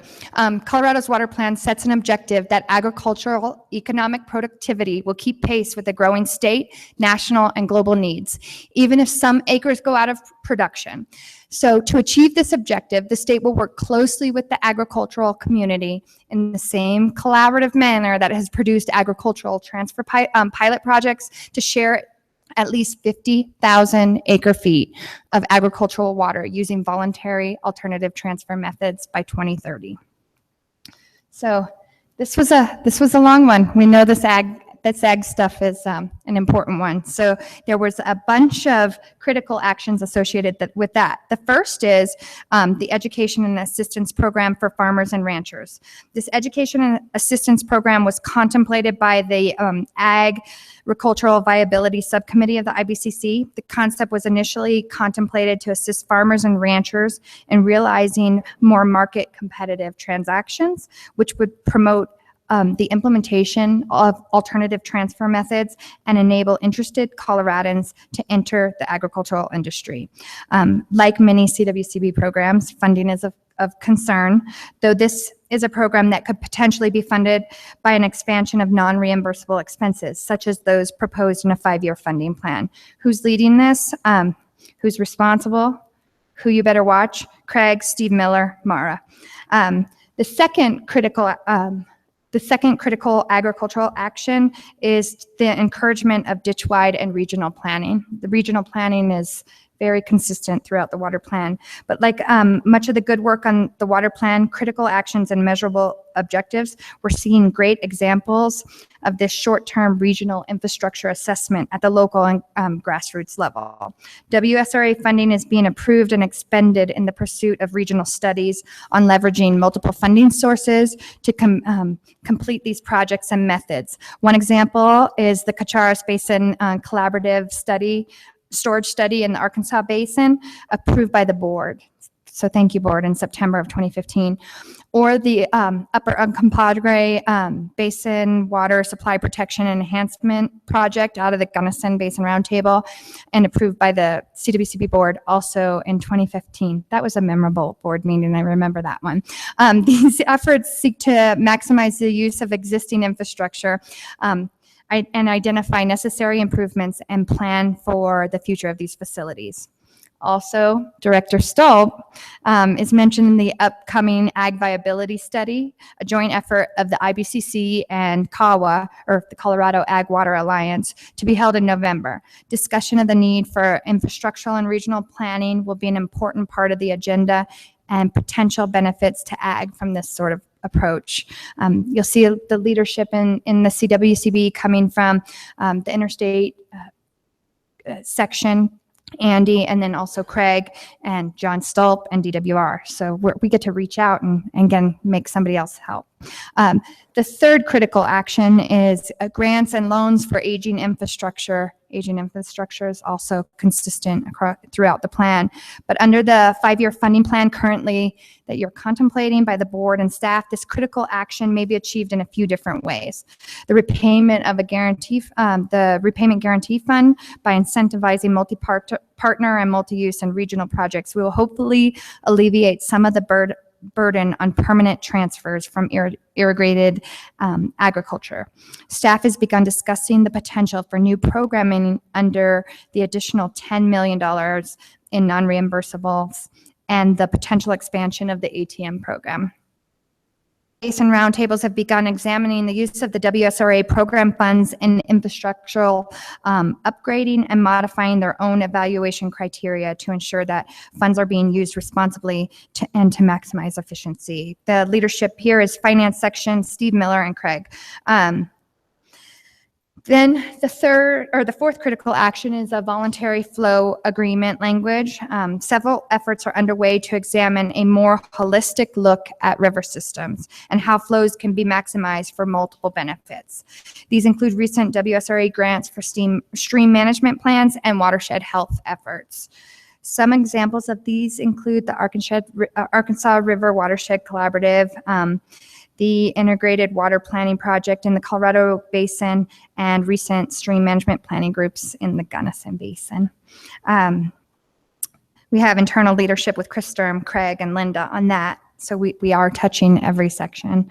The fifth critical action was an administrative means. This is for you, Patty, or Director Wells, the administrative means for tracking conserved water. Decision support systems are in progress in the South Platte and Arkansas basins, which will assist in later efforts to more accurately track conserved water. Additionally, WSRA grants are being used for studies, which may assist in this sort of tracking. There's also, as a piece of this critical action, the 50,000 acre-foot South Platte program. And Andy, our internal staff, has really been leading this. The sixth critical action for this measurable objective was the expanded grant funding for ATM and ag viability. As mentioned, the 5-year funding plan contemplates some expanded funding for ATM and ag viability. There will also be some continued discussions with the Finance Committee that meets in September, and staff continues to hammer out. We're not breaking, I promise, even if Brent's leaving us.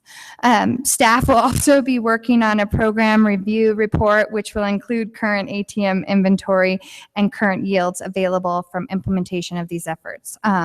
So more information can be provided at the November Ag Viability Summit.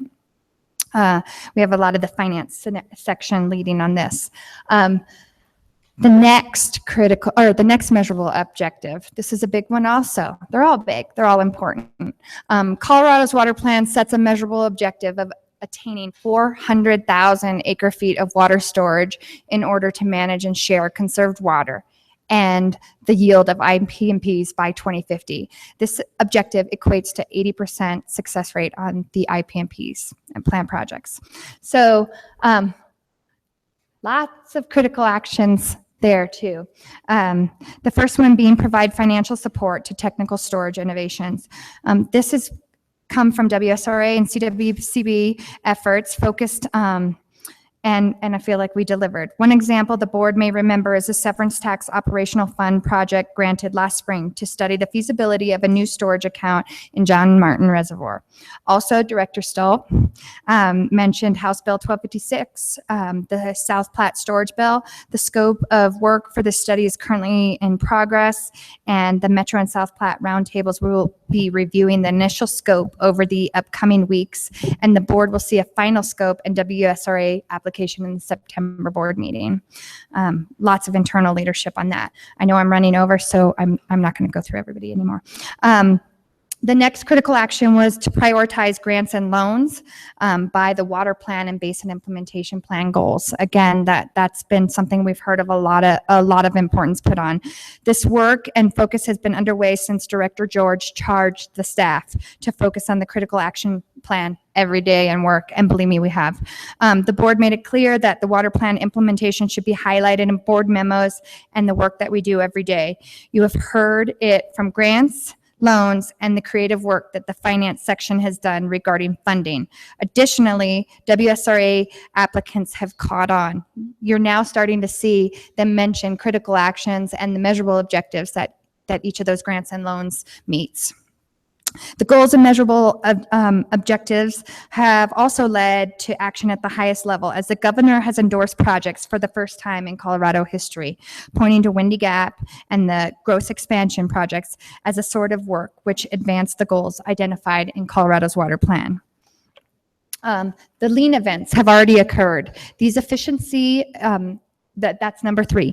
These efficiency encouraging events have already been held between the leadership and the permitting process, the EPA, DNR, CWCB, local regulators, Northwest COG. These efforts are now in the reporting stage as participants complete the tasks assigned through the process. The 4th critical action, state agencies participate as cooperating agencies. This critical action is being addressed as part of the lean process. As these agencies work towards a more efficient process, the water plan input and public comment clearly identified a need for a front-loading of the process, getting all the players and stakeholders involved early on to identify the challenges and opportunities. To that end, agencies are working on a permitting handbook to assist project proponents and stakeholders through the process, providing helpful information in a comprehensive manner. The 5th critical action associated with this measurable objectives is to identify lead state agencies, MOU. The MOU is identified as an action as a result from that lean event, so that's currently in process also. The next measurable objective was regarding watershed health, environment, and recreation. Colorado's water plan sets a measurable objective to cover of the locally prioritized lists of rivers with stream management plans and 80% of critical watersheds with a watershed protection plan, all by 2030. That's a big lift.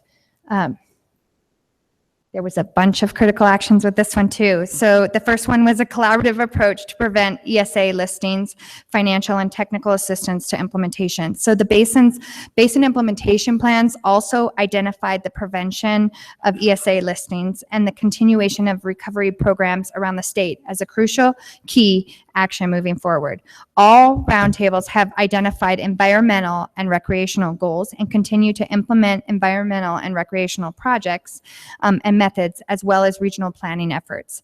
The 5-year funding plan, as mentioned before, contemplates additional money to the watershed program and potential non-reimbursables, which can achieve these goals. Additional funds may assist in achieving this measurable objective as stakeholders identify and prioritize critical watersheds, then implement stream management plans, watershed protection plans, and projects and methods. The second critical action was to develop a plan that compiles near-term project and methods to support recreation. As mentioned, roundtables are beginning to implement and continue to implement planning efforts and holistic processes which identify opportunities for recreation. The funding plan also identifies implementation of recreational projects as a funding goal moving forward, as part of the WSRA expansion and potential goal of non-reimbursable grants. SWASI will also further refine the environmental and recreational gaps within the basins and build on the hard work of the basin implementation plans. The third action associated with that measurable objective is stream management plans. That's an important one. As we mentioned, SWASI will provide an additional analysis of the environmental and recreational gap, but the funding plan specifically calls out this measurable objective when identifying additional funding for the watershed restoration program. Conceptually, $5 million for stream management plans, watershed protection plans and projects. Several efforts are also underway to implement stream management plans in the Colorado Basin, the Gunnison Basin, and the Yampa and Steamboat. So the fourth critical action associated with this measurable objective is common metrics for assessing health and resiliency. So we have a locally driven grassroots efforts continue to be shining examples of great work. In assessing stream health at the local level, you've probably heard of in-depth stakeholder work on the Crystal River or the stream management plan to be implemented right out here in Steamboat. The fifth critical action is policy initiatives for water quality protection, evaluating quality impacts from quantity management. We looked at that through the lean process with a potential MOU. The sixth critical action was technical and financial support for watershed master plans. Ongoing basin roundtable work has been mentioned, that I mentioned already, such as the ARC Watershed Collaborative is moving forward with that critical action. Also additional funding through the funding plan for watershed planning, healthy rivers, and the Healthy Rivers Fund. The seventh critical action would be to prioritize and implement projects identified in master planning efforts. So this really goes back to our basin implementation plan implementation, templates for watershed and stream management plans. As these projects and methods come before the board, you'll hear more about how these type of projects meet locally identified goals and measurables, as well as CW water plan goals and basin implementation plan goals. The funding, the next measurable objective was Colorado's water plan sets an objective to sustainably fund its implementation. In order to support this objective, the state will investigate options to raise an additional revenue in the amount of $100 million annually. $3 billion by 2050, starting in 2020. Such funds could establish a repayment guarantee fund, a green bond program focused on funding environmental and recreational projects. I think you've heard a lot about that already, so I'm not going to go into too many of the critical actions there. I can get you more information if necessary. The last measurable objective, the last measurable objective was education, outreach, and innovation. The measurable objective associated with that was to significantly improve the level of public awareness and engagement regarding water issues statewide by 2020, as determined by water awareness surveys. I think you heard Tom Check talk this morning. We're hoping to work with groups like that as we move forward with this. The first measurable objective with that was an education and outreach grant program. This conceptual new grant program has been contemplated as part of the funding plan. So a lot of this is dependent on that funding plan that you requested.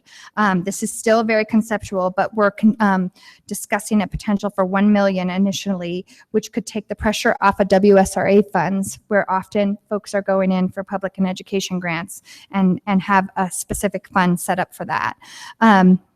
We're also looking at water education assessments. That's the second critical action. Mara is leading this effort, and it may be a part of SWASI, potentially work with the universities to identify some educational gaps like you heard about today. We're looking at the role of the Colorado Foundation for Water Education and working to partner on mutual priorities and identified topics of emphasis for them this year. We're also, the third critical action associated with this measurable objective was to identify 5 water challenges. just this week, we met with the Colorado Innovation Network and began conversations about potential collaboration on manners to engage innovation community on water challenges, on the innovation community on water challenges. Finally, that last piece was the catch-all, the additional critical goals and actions.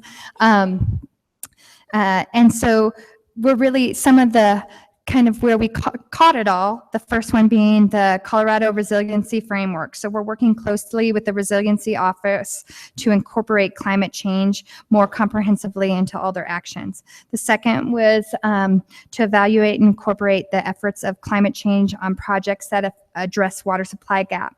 Taryn, as you know, continues to work closely with the governor's office and sister state agencies on the incorporation of climate change and planning efforts. And the climate plan was released last fall. And Taryn's been out speaking regularly about this. And we're moving forward on that quickly. The third critical action was creating resilient watersheds to protect, restore, and enhance water quality in the face of climate change. The funding plan, again, it all goes back to the funding plan, identifies the importance of watershed plans, basin round tables, and associated efforts. Continue to work on resilient watersheds statewide. The fourth critical action there was a technical review of local and regional reuse options. Again, this is for you, Director Wells. The WSRA grant was approved by the board in March to evaluate barriers to reuse options. This grant, supported by 4 basin roundtables and over 10 water providers, is being coordinated by the Water Reuse Colorado, and Kevin's serving as the project manager. We're looking forward to those results. The last critical action is to evaluate regulations to foster reuse, and a WSRA grant will be evaluating existing regulations. That is what's happened since November, and not all of it is staff. You did hear a lot of staff names, but I wanted to make sure that we emphasize the fact that this is still, just like the water plan, continuing to happen on the local level, the basin roundtable level. Those stakeholder groups are still as important as they were throughout the whole development. But the other thing I wanted us to all remember that was extremely important was that every day, the work of the agency, when we're looking at a funding plan, when we're funding projects and processes, when we're protecting our rivers through in-stream flows, when we're recovering from flood damage, when we're protecting our interstate compacts, when we're supporting Chatfield, when we're looking at our resiliency from drought, as we're moving forward with SWASI, as we're building our ATM program, we are implementing the actions within the entire plan and Chapter 10. And so every day there is implementation happening. That is it. Questions?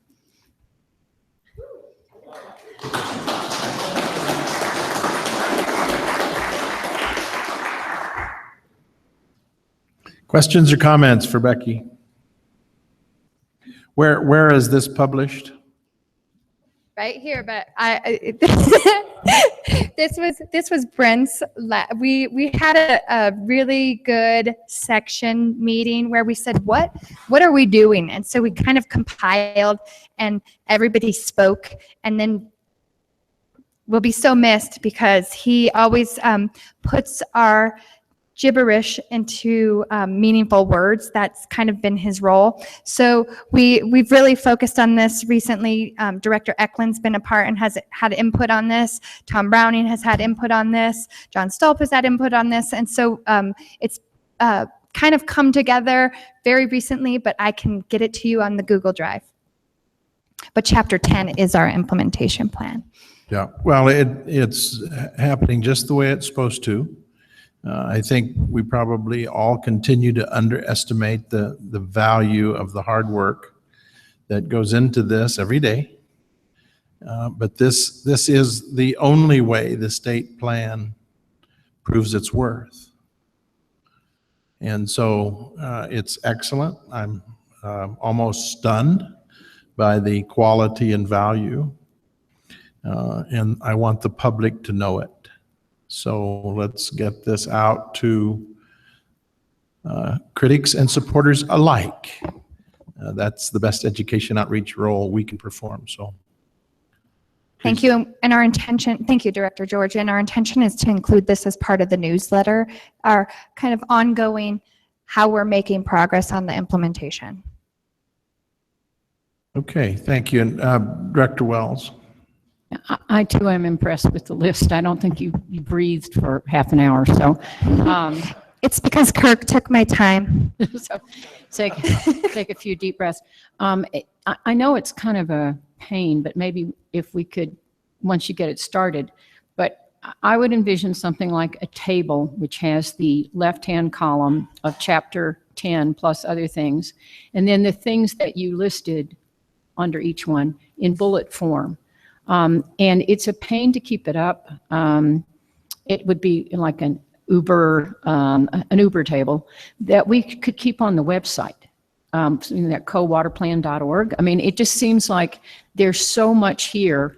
Once you put it up there, then maybe it needs updating, but maybe it doesn't, so that you can just, and have somebody who's like in charge of putting stuff in. But it is an enormous amount of work to compile it. That took a long time. You guys spent a lot of time talking and reviewing and everything, but you can get it in a place where it can be there, and then it's not hopefully as much work the next time we want to talk about it. But there is a feeling that, well, nothing's happening with the state water plan because we don't label it. And so now if we label it, then I think people can feel a lot more comfortable that in fact you are implementing the state water plan, and you deserve credit for it, and the state water plan deserves credit for it. But if you can't see it, you can't explain it. I think we can do that. Director Hamill? Well, first, thank you for that great summary. I think many of us are familiar with what's happening in our basin with our basin implement.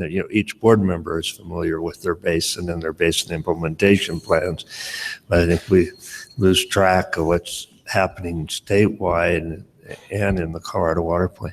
How often do you plan to produce a newsletter? Because I think that's an excellent idea. Quarterly?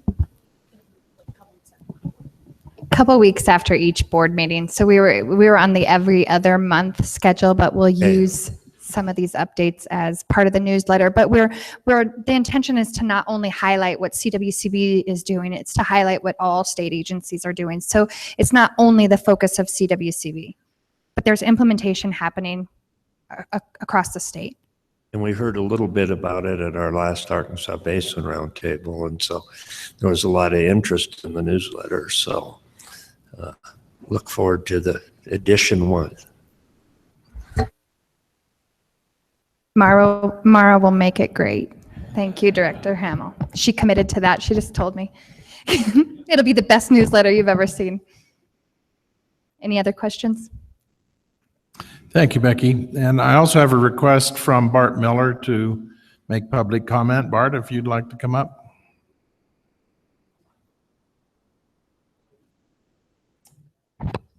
Thank you very much, Chairman George and directors of the CWCB. Bart Miller, I'm the Healthy Rivers Program Director at Western Resource Advocates, and I'm nestled here just for 3 or 4 minutes between agenda items 14 and 15. And just to convey a couple things, you're all familiar with my face from 2014 and 2015 as we went through the long and very fruitful process of developing the Colorado Water Plan with terrific work by staff and the board and roundtables and people around the state. And today I just wanted to raise 2 things, and one is to say that the public is still very much interested and engaged in the implementation of the plan, and they would have been very happy to hear the report we just heard from Becky, and I think Director Wells' idea of some way to communicate that to folks so they can say, oh, I'm interested, I've been following chapter 10, or this topic is of interest to me. I think that'll be very important. We've heard from nearly 5,000 members of different conservation groups who have expressed their interest since January about implementation of the plan, and their interest in having it move swiftly towards meeting the objectives and goals that Becky just worked through. So I think that is important for everyone to know that a lot of folks are still interested and watching closely. And as we've heard, the second item is just there's a lot that despite the report of all that's been done in the last 6 months, there's a lot coming because of the proposed budget towards implementing the plan, which will be in the tens of millions of dollars a year if this board approves. That's a lot of spending over the next year. And I think the one message here, and I think it's getting at what you, Director George, talked about with the question and answer earlier, as far as there will be scarcity of funds and resources to implement the plan. There'll be more things asked for than the state can deliver. And so really important that the criteria or the factors that are in the plan, it's in chapter 9.4, that includes collaboration and meeting identified gaps, meeting sustainability goals, and being fiscally and technically feasible. Those are all important elements, and there's this checklist in the plan that I think will be helpful and should apply to any project or process that's going to receive state funds or financial support of any kind. And I think a transparent application of those criteria will really demonstrate to stakeholders and project proponents, roundtable members, and others that the state is managing its limited resources in the best way as it can. And so I think it all applies equally to the issue that was raised very briefly, that as we identify new revenue sources, whether that's additional funds that come from a bottle bill or something like that, if we've identified these funds, ways to implement the plan even further, it'll be important to continue to spread that wealth objectives in the plan, and through applying these criteria, which will help some ideas show themselves as even better. And so just to wrap up, I think the plan is in many ways reflecting a new approach on water management. We've got the state values that were articulated in the executive order back in 2013 about a productive economy, sustainable cities, viable and productive agriculture, robust skiing, recreation, tourism industry, efficient water infrastructure that promotes smart land use, and strong environment that includes healthy watersheds, rivers, and wildlife. I think those state values, as implemented through the criteria checklist of sustainability and collaboration and cost effectiveness, will really help us implement the plan in the most effective way. And there's just been an overwhelming number of public comments during the plan process and since that show Coloradans across the state are really engaged, supportive, and committed to this new direction. So conservation groups like ours, certainly looking forward to working with the state, project proponents of all kinds, stakeholders, as the plan's criteria are applied and utilized to manage the limited resources we have. So thanks very much. Thank you. Questions or comments for Bart? Okay. Thanks very much. Now, we had set aside other time for you to talk about something else. Are you ready for that? Or did you squeeze it all in, Bart? You did it all in one. Okay, so that's great. So we're ready for 15. Update on criteria and guidelines for Water Supply Reserve Fund. Craig, go ahead. Thank you, Mr. Chair, members of the board. Craig Gabu, Colorado Water Conservation Board, Water Supply Planning Section. As you'll notice from your memo on item 15, this is an informational and discussion item. I've broken this into 3 components: proposed revisions, clarifications, and additional considerations or items for discussion. Since the publishing this memo, one other item has come to light due to some of the recent roundtable meetings, and that I would like to add this to the last component under items for discussion, and that would be roundtable guidelines that they have or are in the process of developing, and how they relate to the umbrella CWCB criterion guidelines. So I'm going to append that at the end, and I'll give you a quick update on our tentative schedule. After today, we will incorporate your comments and directions into this revision. We plan on going to the Criterion Guidelines Committee within the next week or so. We'll do the same with their comments and direction. And then on August 17th, we'll take the combined wisdom of everybody and take it to the IBCC. Again, another iteration, and then hopefully in September, we'll come back to you with a final proposal. Thank you. let's start off with proposed revisions. I'm going to be flipping back and forth between the memo and, at this point, the revised criterion guidelines, which you should have in your packet. As you've noticed, I've completely reorganized the criterion guidelines. The purpose of that was to give the applicants the opportunity to get right to the heart of the matter so that they would be able to submit a pertinent and direct application. There's also a revised application in the back of your packet. Item number 2, that would be on page 3 of the revised criterion guidelines. We added a reference to the Basin Implementation Plan and Colorado's Water Plan to emphasize the importance of this fund to achieving the goals. As Becky so well pointed out, Water Supply Reserve Fund is critical in helping us achieve all of those goals. And we'd like the applicants to emphasize that in their applications and reference those 2 documents. And also it's an opportunity to sort of force the public who are interested in these funds to become educated on both of those documents, or all the basin implementation plans and Colorado's water plan. Item number 3, that's on page 4 of 13. Currently, this one has to do with a match requirement for basin-only accounts requests. Currently, there is no match requirement. Several of the roundtables have written in their specific guidelines that they would like to see a 25% match. And this was discussed at the Criterion Guidelines Committee in the last IBCC meeting.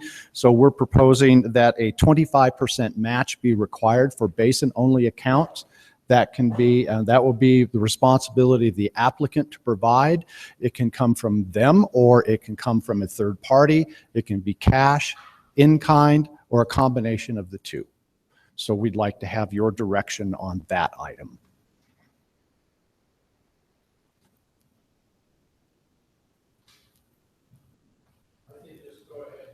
Keep going and just keep going, and then we'll back up. Okay, great. Thank you, Director.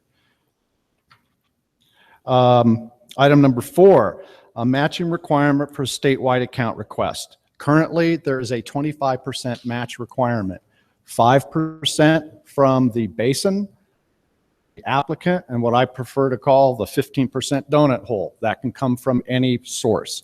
The 5% from the basin is obviously going to be cash. The 5% from the applicant or a third party can be cash, in kind, or cash and in kind. Then the donut hole can come from anywhere, that 15%. It can be from the applicant, or it can be cash from the Basin Roundtable. What we're proposing, and I have some statistics here that show that other programs require a 50% match. So we would double those figures that I just quoted. It would be 10% from the basin, 10% from the applicant or a third party, and now the donut hole is a 30%, and that would be the same disposition. That could come in the same form as the original 15%.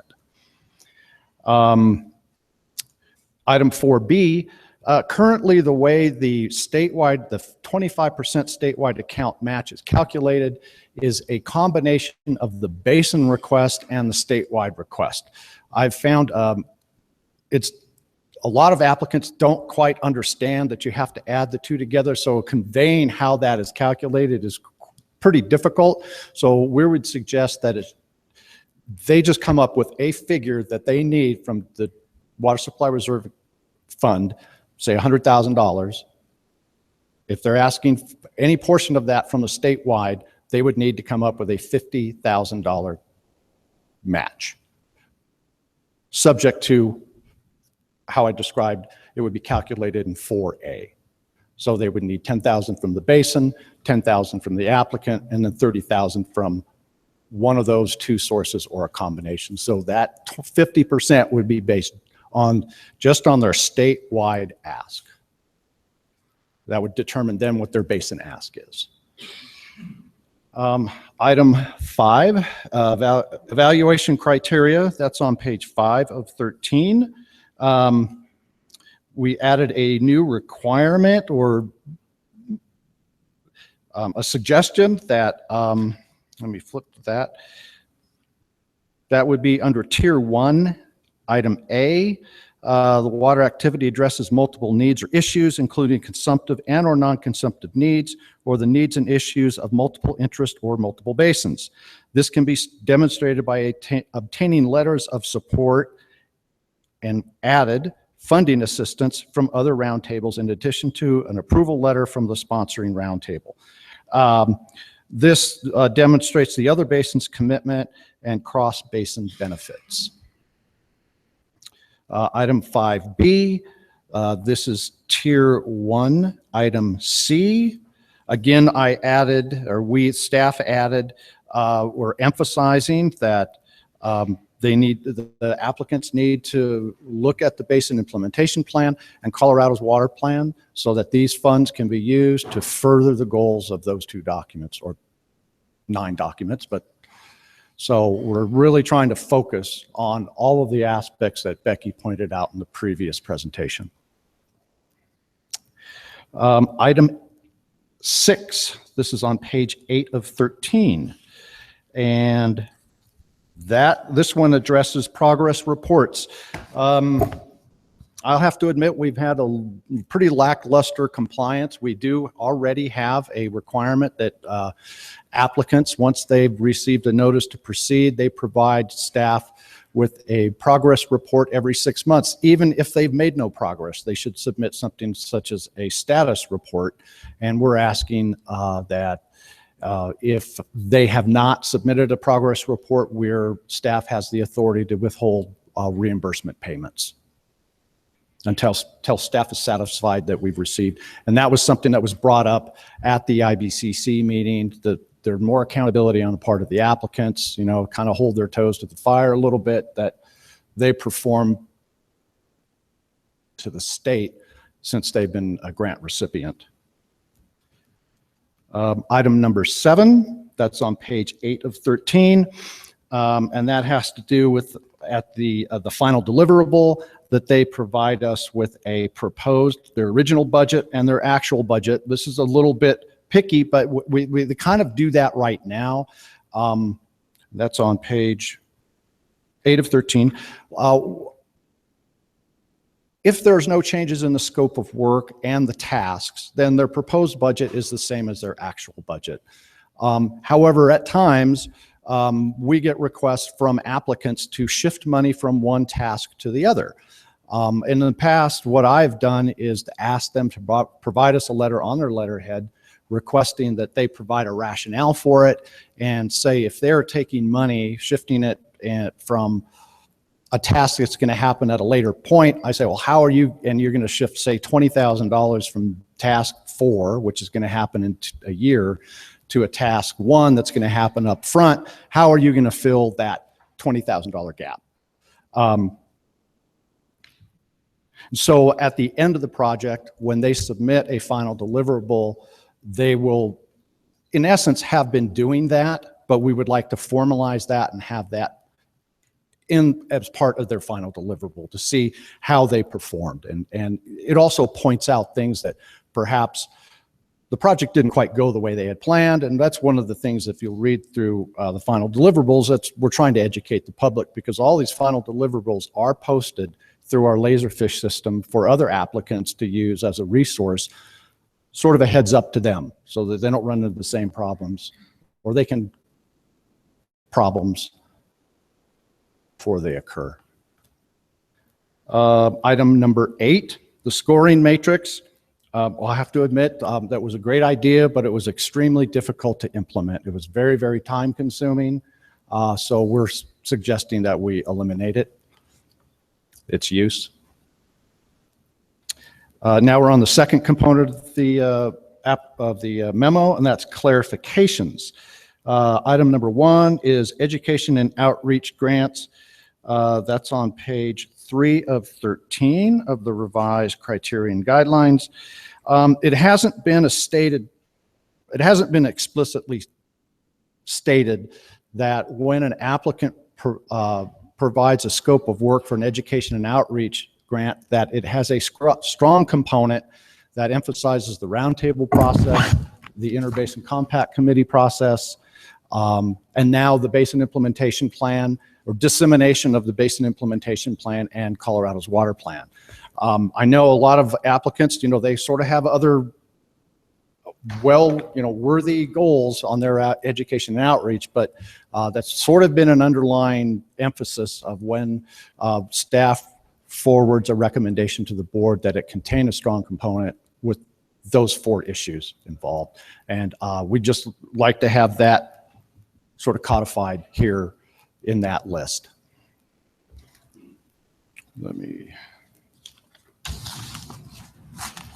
Item number 2, matching requirements for basin implementation plans. That's on 4 of 13. When we first started on the Basin Implementation Plan program, there was a simplified application and a requirement that the basin require $2 for every $1 out of their account for every $1 that came out of the statewide account. We'd just like to emphasize that it hasn't been written, it hasn't been current criterion guidelines, so we'd like to put that in there for any subsequent efforts that they have. Some of the basins have done post-basin implementation plan grants and efforts, and sometimes they don't ask for statewide funds, but we'd like to know that it's available to them if that's agreeable to the board. So it's plain and explicit. Item number 3, that's on page 8 of 13 as well. Basin implementation plan request, when it will be heard by the board.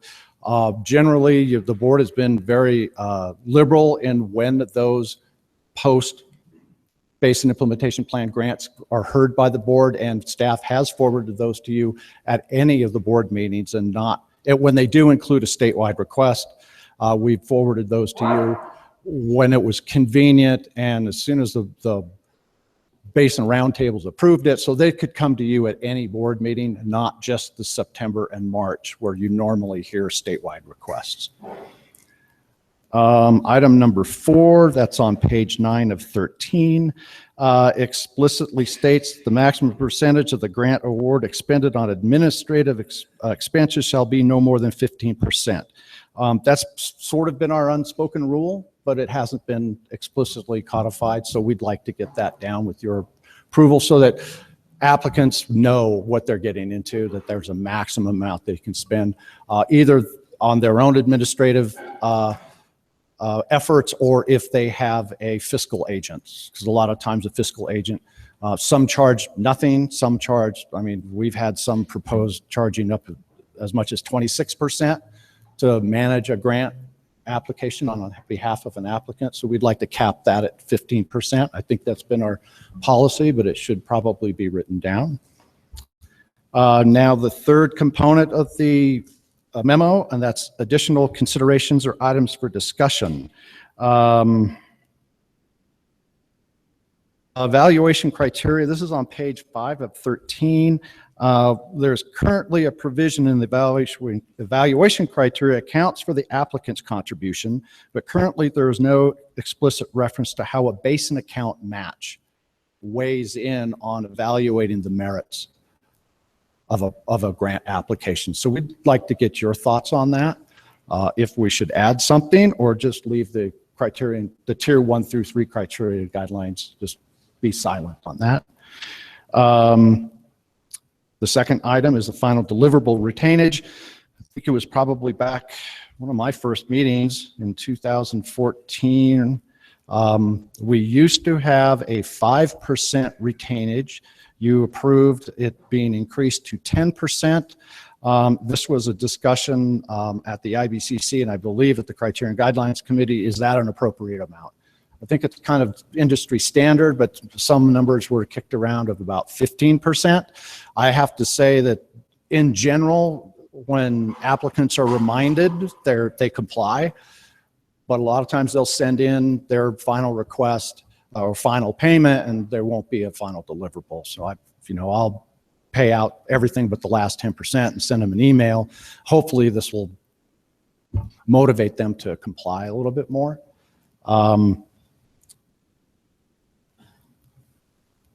I think I'm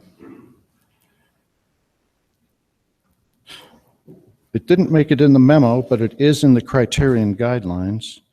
And this has to do with the final deliverable. It's similar to the progress reports. This was also discussed at the IBCC, that if a applicant does not submit a final deliverable, they're ineligible for future funding.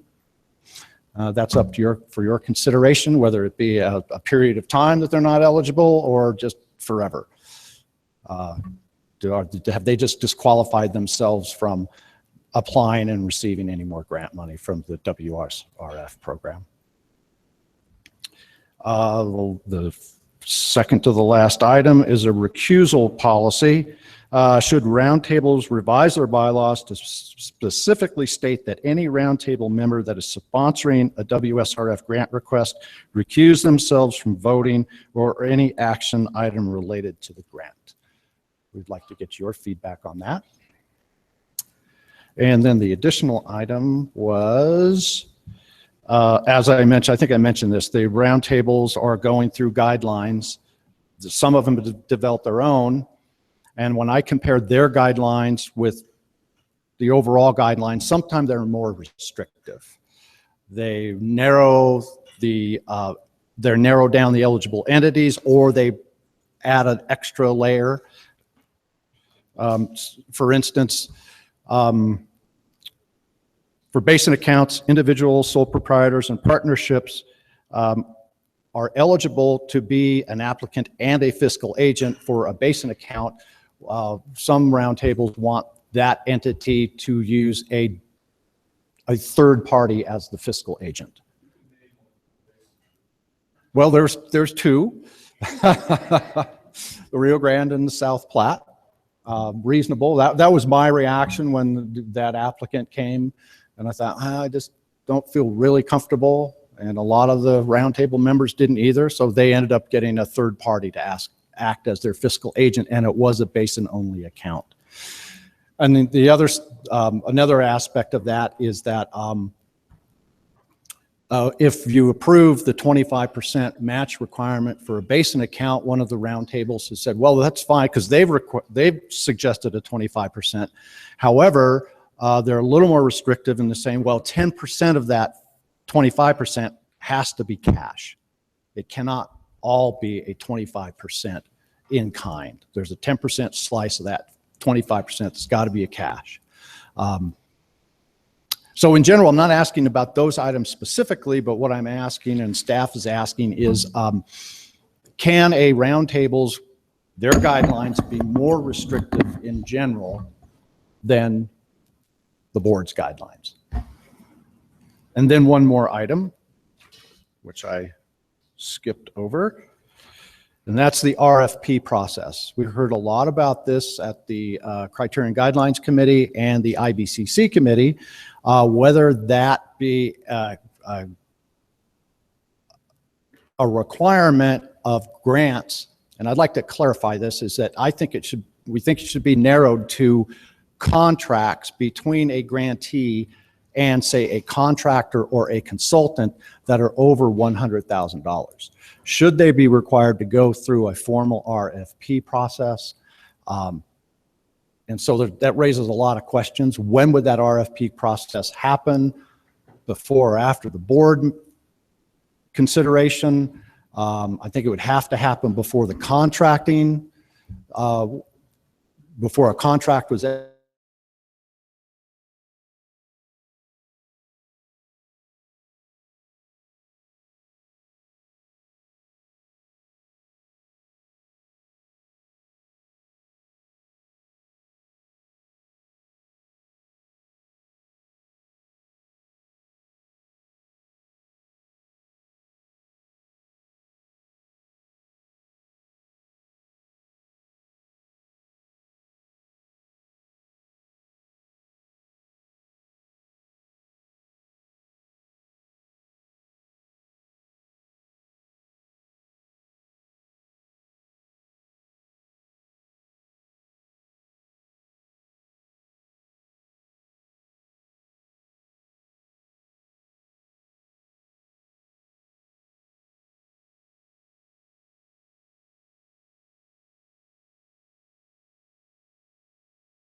summer's afternoon.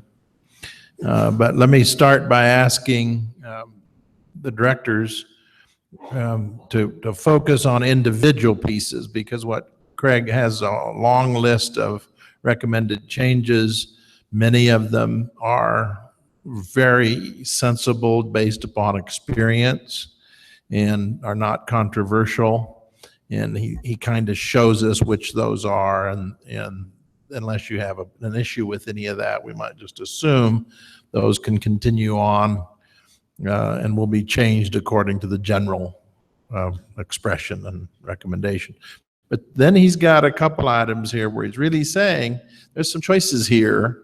And the committees that have been looking at this have talked about it, but have stopped short of saying we want this way, which then leaves it at our doorstep to choose, and it'll go back around again so that it's not like we're pushing anything on the committees. But there are some things that matter here that probably do need our discussion. And several of you probably have some of those already. And if you want to, let's just take the hard stuff first and see where we go. All right? Director McLeod. Thank you, Mr. Chairman. Craig, you've done some good work here. Thank you. It's very, very well done. I have a couple of specific issues. In terms of the RFPs, typically we have a process here that's worked pretty well over the last couple of years. And so you make changes in response to issues that come up or problems that arise. And I don't recall that we've had very many situations where an RFP would have improved the process. Once in a while, we have people come back and say, oh gosh, we found out it's going to cost more than we thought. So we increase loan, increase grant. That happens occasionally, but I would be inclined to say no on the RFPs just because I don't think we have a problem. I mean, we don't need to create a solution where we don't have a problem. And I know it's been discussed. I heard all about that, but that's my reason for thinking that it probably isn't necessary for all the reasons that you've articulated here. The part about the language that you've used on page 4 of 13, matching requirements for basin implementation plans, I had to read that about 4 times before I figured out exactly what you meant there. I know what it means if they're going to do more drafting on their BIP or more research or more, but it isn't really clear here what that means. And I get it, and I think it's right, but I think you need to be a little more articulate in describing what it is you're talking about there. Otherwise, you did a great job, but that one was confusing to me. Maybe it was only me, but I was confused. Probably read it. So that's an offline attorney-client effort. If you understand what he's trying to say, the two of you could probably figure out how to say that simpler. I would be delighted to help. That's no problem. Right. Thank you. Yeah, thank you. And I guess I would ask you for what input you received about the recusal. Haven't made a decision how I feel about that since I read your draft here. What input have you received on that issue? Are people concerned about that? That a roundtable member, and I'll back up just a half a step. In some cases, in our roundtable, for example, there may be 4 or 5 members who are seated at the roundtable whose conservancy district or irrigation district will benefit from the grant. So we could be eliminating a handful of people from the vote through that process. And I'm wondering what's the problem we're trying to fix here. Do you know? I don't know if there is a problem we're trying to fix. Maybe it's, accountability and helping promote transparency. However, it did come up at the IBCC meeting. And so we're responding to what we heard at the IBCC meeting. But the people at the IBCC meeting who brought it up, and I unfortunately had to miss that meeting, what was it they were worried about? I mean, obviously, if the the president of an irrigation company's proposal is before the roundtable, that person is going to vote in favor of the application. But what's the problem with that? I think it might appear as a conflict of interest. Well, Director Wells, weigh in, because I think I know where you're going, and I'll join you. Yeah, in my view, this is public money. And generally speaking, when public money is spent, or if you're in a public office, which members of the Basin Roundtable are, spending public money, you shouldn't be on the same side of, you shouldn't vote yourself money. And so recusal, and there's a state statute that talks about elected and appointed officials, and anyone who serves on a border commission should in fact recuse and not have an interest in a contract. So my view is that with public money, there is a conflict. If you vote to give yourself, your organization money, that's a problem. It's not that hard to recuse, and presumably it's, one contract at a time, one roundtable member at a time. I think about, as I understand it, the WSRA funding has never been audited. That's going to happen someday. And what you don't want to have is 30% of the grants were given to members who voted on their own grants, or whatever. And so I guess I'm surprised that there isn't a practice of recusing it's not that there's anything wrong with the grant at all. It's just the idea of, I vote yes to give myself money.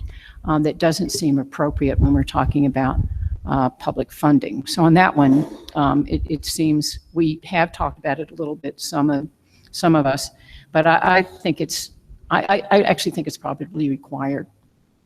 I want to reinforce that, because there are a number of items, and this is one of them, that are dealt with in statute, conflict of interest statute, very clear about these things, as we all know.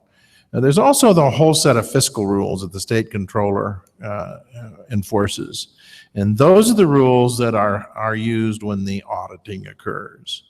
And all of this type of thing, and we have a couple of them, which we're going to talk about, will show up as a finding in the audit. And that's never a good thing. Now, the reason this is happening, and I think the reason we've all countenanced it for these number of years, is that it's kind of an unusual circumstance where you're doing the business at home, driven by people who don't live by the fiscal rules, don't have to, other people deal with them, don't know about the statutory requirements of conflict of interest, but have a very clear sense of what's right and what's wrong and what's honest and what's dishonest. And I think all of us that have dealt with this have been wanting to nurture and encourage the movement of productive resources from the state to the roundtables and to the projects.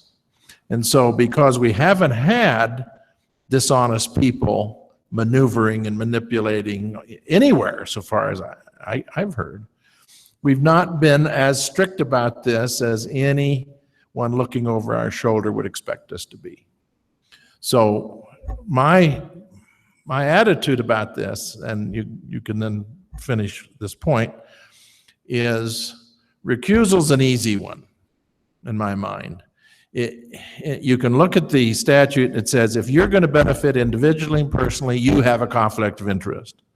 If you're just part of an entity that you get no more benefit than anybody else in the entity, that's not a conflict of interest, but does need to be disclosed as a relationship.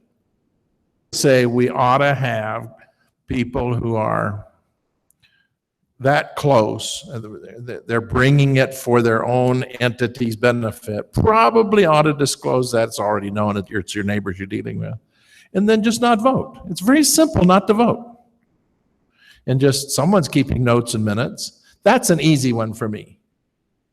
Now, shifting just a moment to the request for proposals. This is another one, and that's very critical in the fiscal rules and the statutes.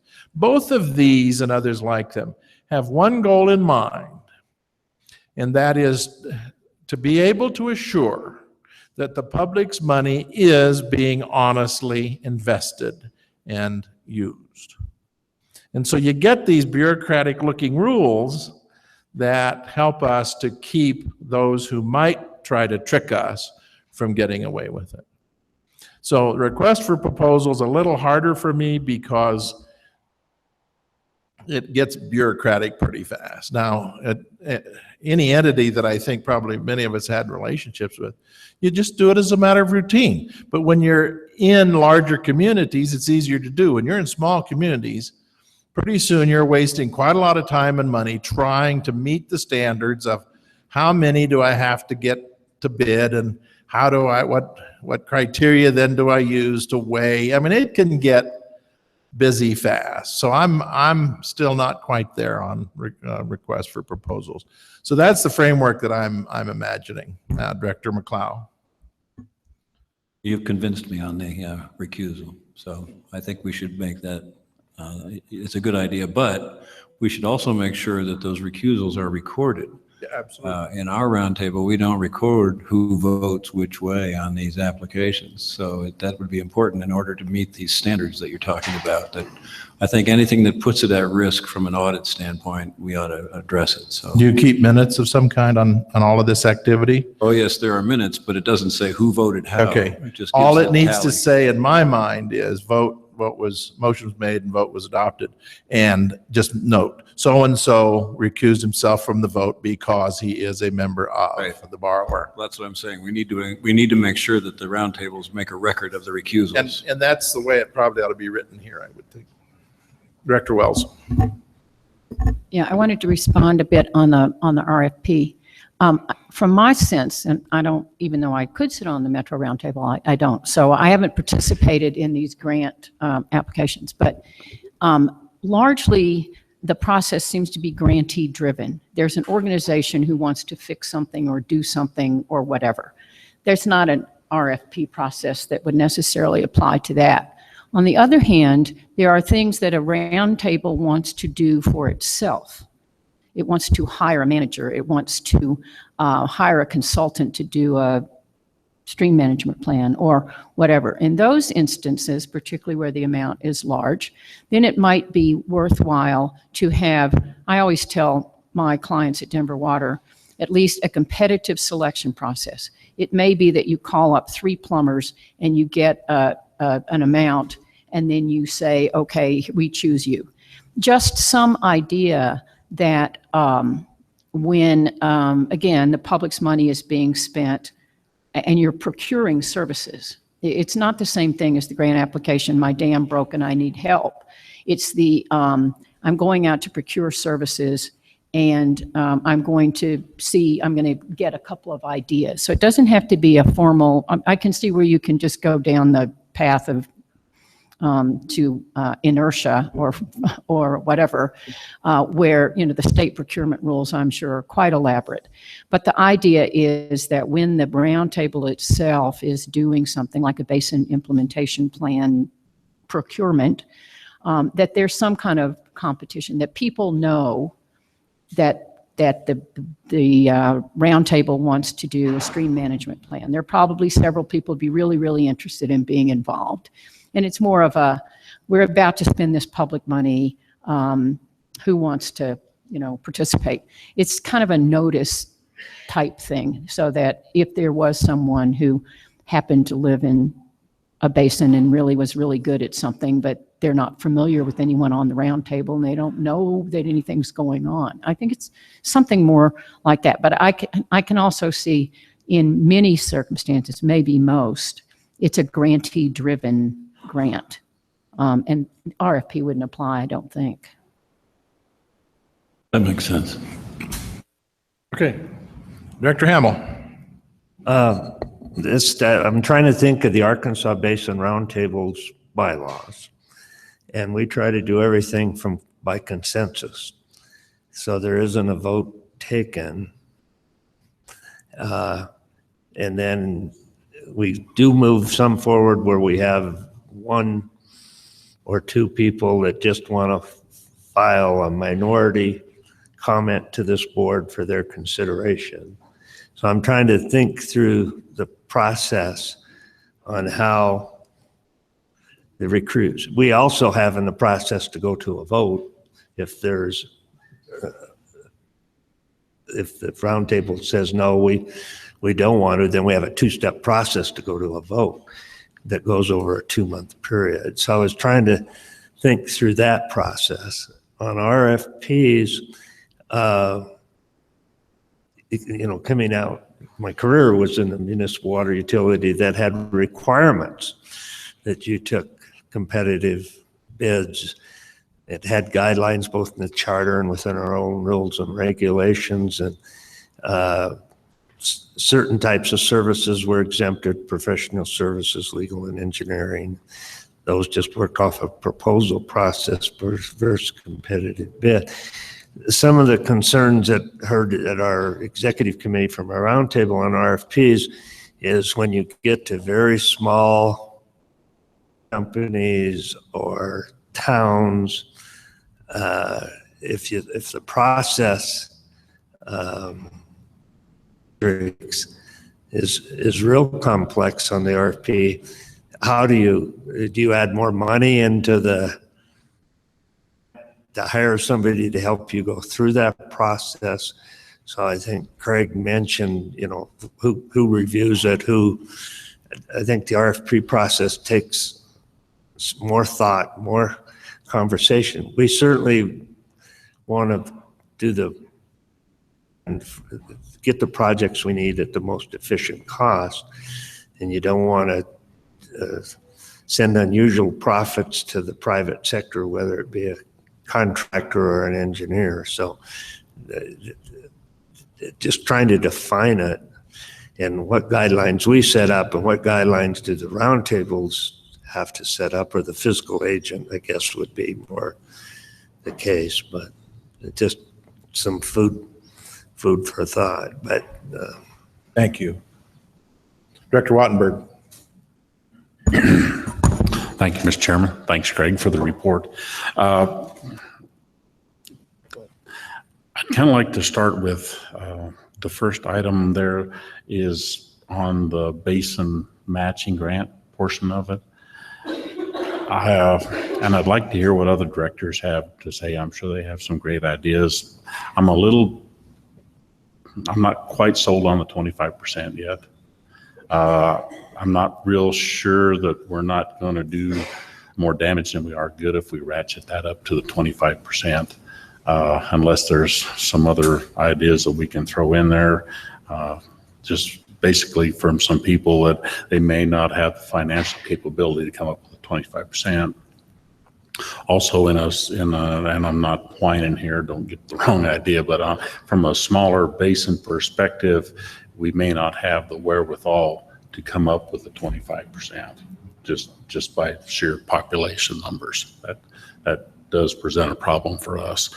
But I would like to definitely listen to other directors if there's other means that we can maybe get around that a little bit.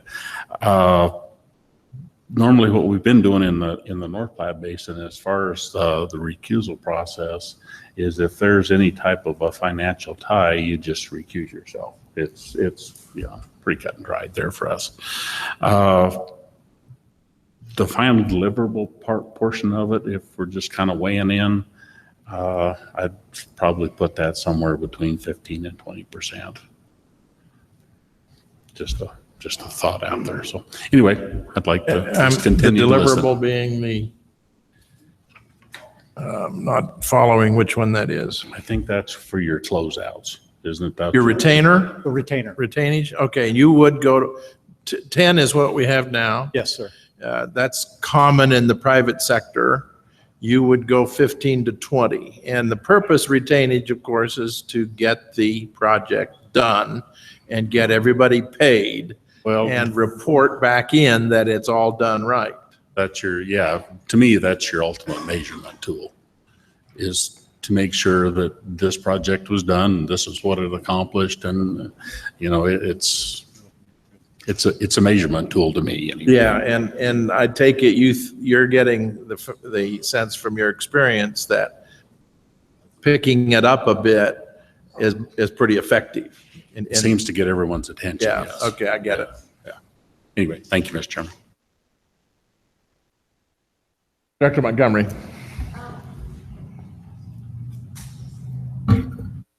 Trouble with this one, sorry. Our roundtable met last Wednesday, and they had the opportunity to see the memo that was in the board packet. So they immediately had a subcommittee meeting to go over it and put forth some comments. And I have provided those comments to Craig, but there's one that I think really does need some board discussion, and it goes with Ty's comment on the match. And I think to what Ty was saying, our roundtable in particular didn't have a problem with the 25% or the 50% match. And keep in mind that 25% for the Basin Roundtable can be 100% in kind. I mean, that's the way it's written now in Craig's memo. But they wanted us to consider whether there would be an exception. So their suggestion was that,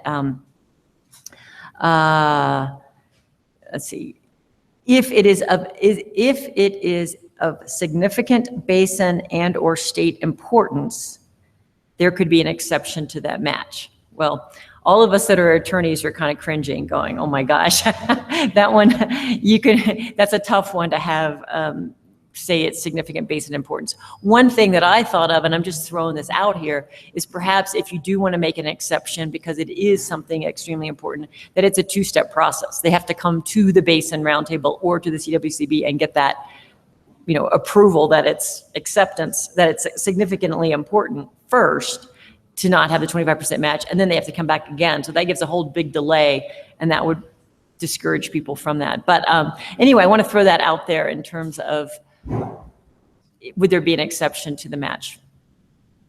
Dr. Hamill.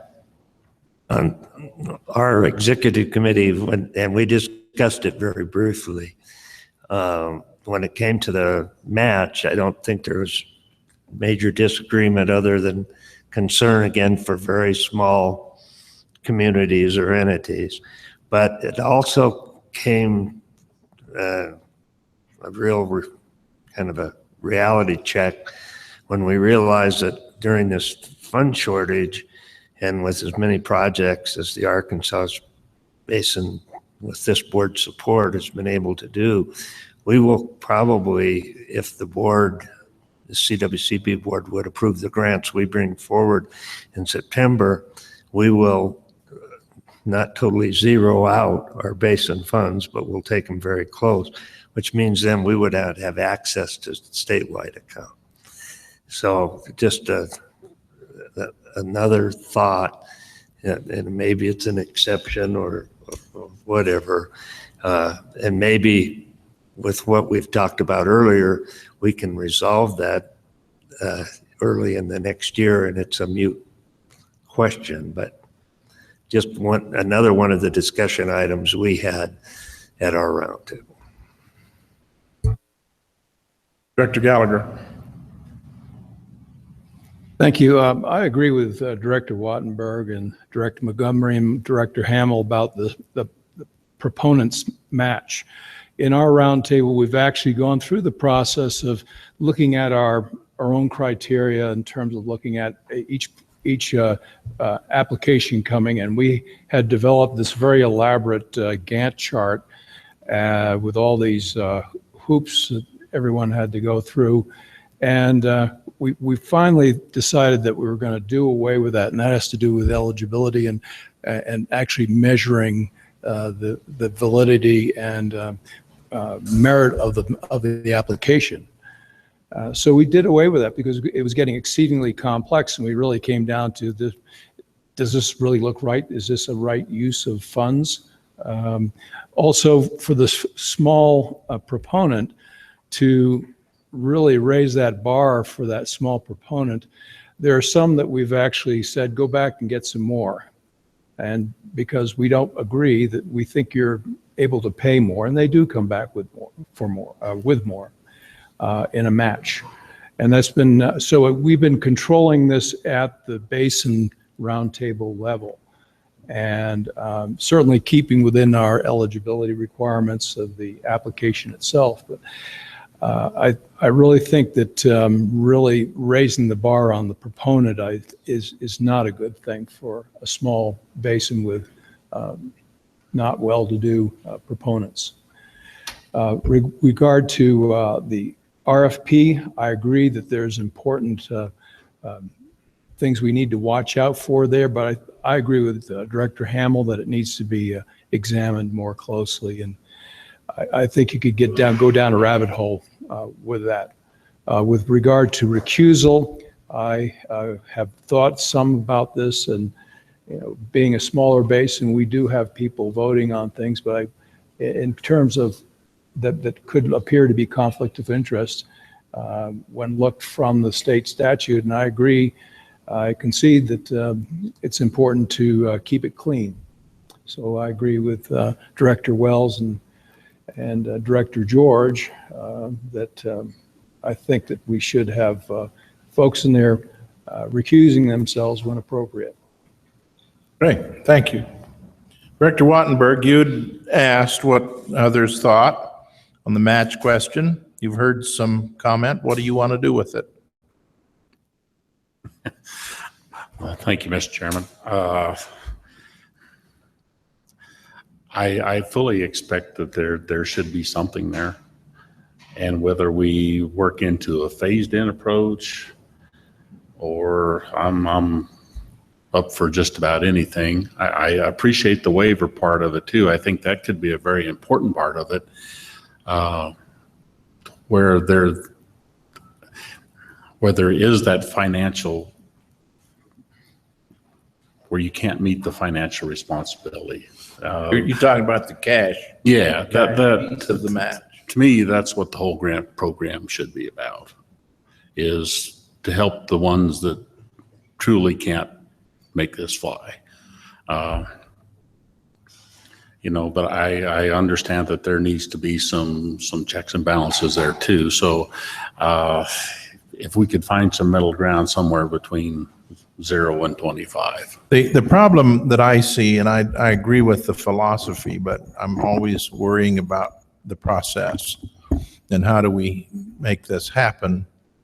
If we develop from this moment forwards a conversation about an exception to the match, you'll have lots more applications saying, I just can't make the match. We're exceptional. And here's why. It tips the conversation at home. When you have a match, and we're pretty reasonable, these numbers are pretty generous. Federal government is 50% take it or leave it. And we're far better than that. So the way we've been doing the conversation at home is we have to participate too. We have to bring something to the table. We're getting everything because it's our project. And we're really glad to have the grant or the loan or both. So here's our share. And in human nature, it seems to me that the end result is usually better when everyone involved has put something in. And so I've always appreciated the value of match. And I see that at work in private foundations commonly. Challenge grants, we call them. Well, it's a match. Why? Because easy money has a distortion effect upon product. But if you have a partnership, you just get a better result. And so that's kind of how I would imagine the match. I don't know what the exception conversation would look like, but I do know it'll shift the conversation and the focus if we go too far down that path. Director Wells. With regard to the basin match, it isn't necessary that the 25% be cash, as I understand it. In kind is fine. It can also be a grant from a different pool from CWCB. I think there's a one on the agenda today, where part of the match is from the Healthy River grant. So that's part of a match. Or in kind, it seems to me in kind would always be kind of part of the deal if a group wants to do something or a ditch company wants to build something or that sort of thing. And that as an exception, you can always waive a requirement if you're in charge. So rather than saying an exception, there will be an exception if, maybe there would be a way to say that if the Basin Roundtable believes that there should be an exception, then that would be included in the Basin Roundtable's recommendation to the CWCB as to why 25% was not required. So that if there really is a good reason, it would be in writing and it would come to the CWCB. And that, I think, I agree, Director George. I think if it's known there's a broad except everybody will say, well, I fit that. But instead, it would be a discussion and a case by case. There really is a reason for the Basin Roundtable to do this without a 25% because, and then it goes in the recommendation to others who aren't as closely involved. And we could say that doesn't seem to make sense, or yeah, I could see why 25% didn't work. But I do think it's more flexible than maybe it might sound at first blush. I think that's a very sensible middle ground, and take notes on that and let that become the conversation and not take an exception much farther than that. Then there is another decision piece in here, and it is can you make your match all in kind, or must there always be some cash? You asked that question. Oh, I used that as an example. Okay, is it a question for you, or are we, what is the rule today? You can do all in kind? The way it's written now, you could do all in kind. Okay, let's talk about that then as part of our recommendation today. Is that fine with us, or do we want there always to be some cash in the match? Anybody feel strongly about it? The most generous, of course, is in kind, and if it's done right and honestly, it's fine, because there's lots of local workmen, people who can participate, and that's always a good thing too. Anybody have a strong feeling? Director Wattenberg. Thank you, Mr. Chairman. I guess I would go back to what Director Wells just got done saying. Maybe we could couple that together. Say that if you have a roundtable that's an applicant that comes before the roundtable, and the roundtable deems that they're a financial hardship, and they can put, they have no cash, but they have a lot of labor, then go for that. Otherwise, maybe go to the other portion of it that you have cash involved in the deal. I mean, I certainly appreciate your position. That always puts skin in the game when you put your checkbook on the table. So. Okay, so what I'm trying to get away from is by setting a rigid rule that doesn't apply across the board. So maybe we ought to leave this conversation with Craig. I think he's getting a sense of what we value in this discussion. Go ahead. This is related to that, and in the text of the revisions, any matching contributions not provided by the applicant must be accompanied by a letter of commitment. And we've discussed this before, and it wasn't well accepted, but I think it's time now that perhaps we might want to think about having, if it's from a third party.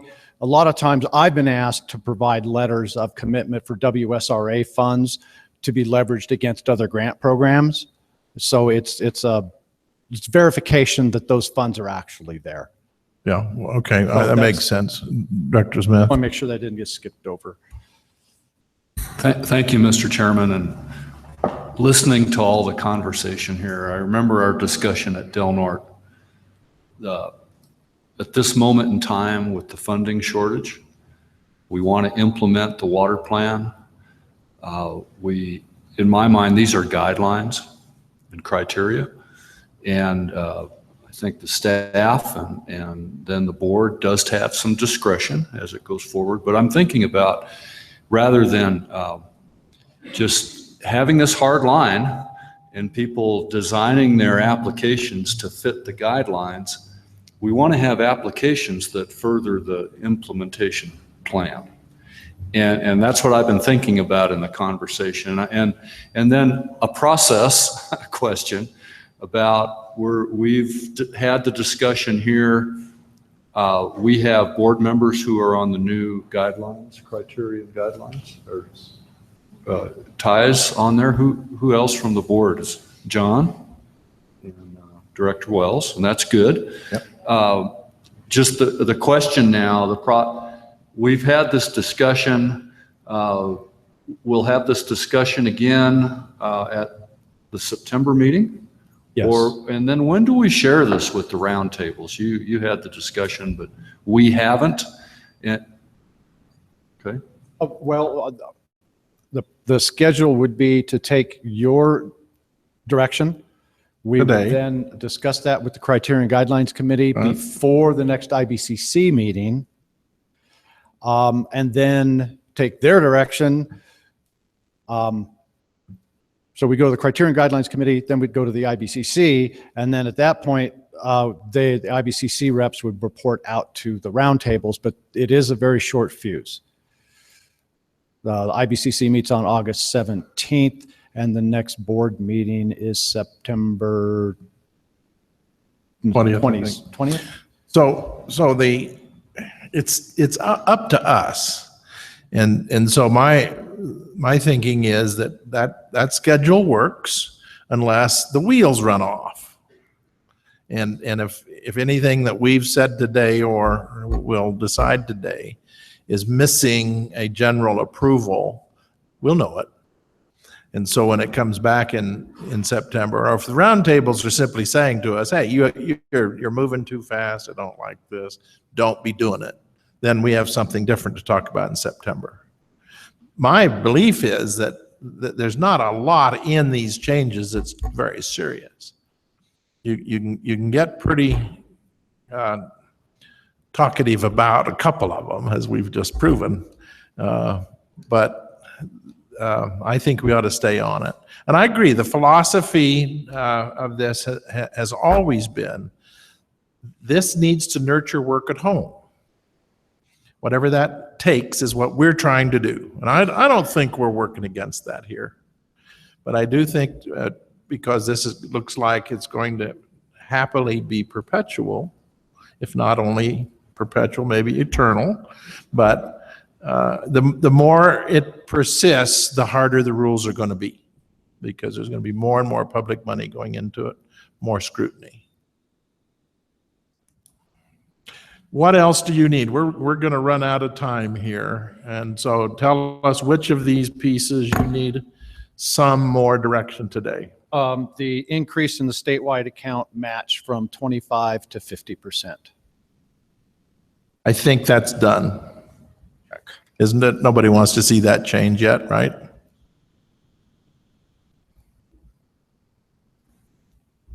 Right? Okay, great. Go back to the memo. I got buried in. You had a question about while you're looking at your notes, do we care if the local rules are more restrictive than our rules? My advice there is they know better at home, probably how tight they need to rein their folks. I don't think we want to let them waive our rules, but they can be more restrictive would be my thought. Agreed? Okay. Okay, I'm sorry, I was having another conversation. Okay. More restrictive is? It's fine, the way it is. If they wish to be more restrictive in their roundtable, they are welcome to it. There's the funding assistance. That's sort of a suggestion. It's not a must. That would have been item 5A. What about the progress reports? To withhold reimbursements if we don't receive progress reports. Yes. Becky suggested that if you have objections to anything in the memo or rewording, we could take care of that offline via email. Yeah, I certainly agree with that. I'm trying to smoke it out here so that a lot of that doesn't happen, but time is not with me. So we all know anytime we take something home and we're unhappy with it, we can share that. Okay. So that is true. Anything specific that just is burning a hole in your paper Well, that you don't want to leave without us telling you what we think? I think on the RFP, my impression is that it's not a good idea and that we don't. We're not going to bureaucratize it until we have a problem. Okay, great.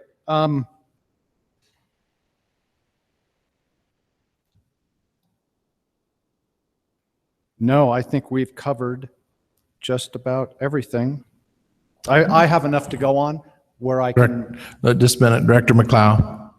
I think on the RFP, though, the Director Wells' suggestion is an excellent one, that if the roundtable itself is contracting for work, it should be required to go through some sort of an RFP process. I don't know how rigorous it has to be, but I think that was an excellent idea. Yeah, that's right. That's a good exception. If I may, that's what some of the roundtables did, particularly the Metro and the South Platte. Yeah, it's good business. VIP, So let's include that as a requirement. Okay, great. I think you've given me plenty to. Okay, during the break, go back through your notes and see, because I want to be sure that we're not holding this process up because we didn't give you enough guidance to be able to complete your redlining to take it to the next level. All right, we are going to take just a few minutes for a break because I think we need it, and then we'll get right back here. What I'm trying to do is be mindful of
so I'm not feeling too sorry for you. So this is 16A through I, it looks like. That's correct, Mr. Chair. And we're going to do 16H first when you're ready to get into the projects themselves. And I That's assume correct. Kelly's here, or whoever's doing H so that she can do that. Yeah, okay, good. So go ahead. All right, this is agenda item 16A through I. For the record, Craig Gabu, Water Supply Planning Section, CWCB. I'd like to preface this by letting you know that at the May meeting, the board conditionally approved 4 WSRA grants from 3 different roundtables contingent upon the applicants referring those back to the roundtables for their reaffirmation of their funding commitment. And that has occurred. So all 4 of those grants have been reaffirmed by the roundtables. And so this is agenda item 16H. It is an action item and is a grant request recommended for approval by the Yampa White Green Basin Roundtable. The applicant and fiscal agent is the City of Steamboat Springs for the project titled Steamboat Springs Yampa River Management Plan. The purpose of this application is to assist in funding the stream management plan for the Yampa River through Steamboat Springs to include the reach from the Chuck Lewis State Wildlife Area to the Steamboat Springs Wastewater Treatment Plant. That this will engage its community and acts upon the guidance of the 2003 Yampa River Management Plan, the State of the Watershed Report, and the Yampa White Greens Basin Implementation Plan. By assessing water quality, aquatic life, and channel morphology, flow targets can be refined that are data-based and fit within the context of water rights administration. As the Yampa White Green Basin Roundtable's Basin Implementation Plan and Colorado's Water Plan point out, the link between water quality and water supply is inseverable. No issues or additional needs have been identified. The applicant and third parties are providing a combined cash and in-kind match of $88,875, which is 76% of the total project cost. If approved, Chris Sturm will be CWCB's project manager. The applicant requests $21,000 from the Yampa White Green Basin account, and staff recommends approval. Kelly Romero Heaney, Water Resources Manager, Steamboat Springs, and more importantly, the host of tonight's barbecue, is in the audience, and we're both available to take questions or address any concerns you may have. Thank you, Mr. Chair. Questions for Craig? Okay, Kelly, would you like to say something on behalf of your project? This is how you earn your supper. Oh, I see. Yeah. I just want to say thank you very much, and that the City of Steamboat's very eager to build upon the successes of the past and also to build upon the success of our Basin Implementation Plan and the State Water Plan to develop a sustainable yet implementable drought resiliency plan for the Yampa River. Stream management plans are an excellent way to not only identify that water quantity, water quality nexus, but to also plan for both the quantity and quality of Colorado's water future. We thank you for your consideration and look forward to seeing you at the barbecue shortly. Questions or comments? Director Eklund? Very briefly, thank you, Kelly, for the hospitality and the tour yesterday. That was really, everybody really enjoyed it. And I think this is to the presentation you heard from Becky Mitchell and her staff. We are really fortunate to have people in the community working on things like what you're bringing to us, because it moves the needle on a measurable objective in a meaningful way. So keep up the good work, and that's all I got. Director Gallagher, you'll have a motion. Yes, Mr. Chairman, thank you. First of all, I'd like to say that 40, 50 years ago, the river was a natural feature that one had to cross to get somewhere else that was more important to you, say Howelson Hill or the Brooklyn neighborhood. But as Steamboat has transitioned into a resort economy, the river is now really has grown into its own as a centerpiece of the town and is so important to our residents and our visitors and alike. So this is the beginning of being able to manage that process to ensure that we can sustain this reach of river for our own enjoyment. So with that, I would make the motion to approve the staff's recommendation. Is there a second? Seconded by Director Hamel. Any discussion on the motion? None appearing. All in favor of the motion to approve staff recommendation on agenda item 16H, please say aye. Any opposed, please say no. Motion carried. Thank you. Thank you, Mr. Chair. Let me see if I can, there we go. This is agenda item 16A. It is an action item and is a grant request recommended for approval by the Colorado Basin Roundtable. The applicant and fiscal agent is the East Mesa Water Company for the project titled Thomas Creek Crossing and Pipeline and Flume Replacement Project. The purpose of this application is to assist East Mesa Water Company in their funding efforts to improve existing water delivery facilities. Their effort consists of replacing approximately 140 lineal feet of existing 48-inch diameter pipe that currently acts as a flume over Thomas Creek, replacing approximately another 140 lineal feet of existing 48-inch diameter ditch pipe, and the replacement of an existing 48-inch partial flume and an adjacent 20 lineal feet of 46-inch elliptical pipe. These existing water facilities serve approximately 740 acres, consisting of 12 private landowners and homeowners associations. Existing land use is almost 100% agricultural, consisting of cattle ranching, tree nurseries, hay and forage crops, some of which is currently under conservation easements.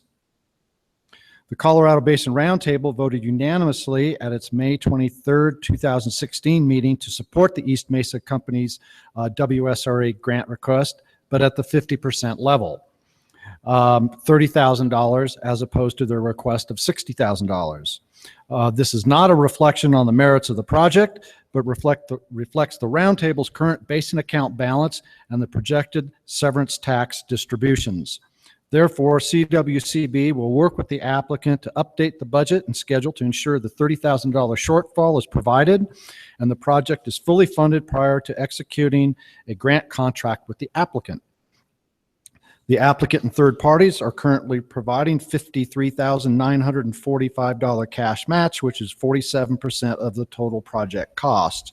When the $30,000 shortfall is closed, the applicant and third parties will be providing $83,945 match, which is 74% of the total project costs.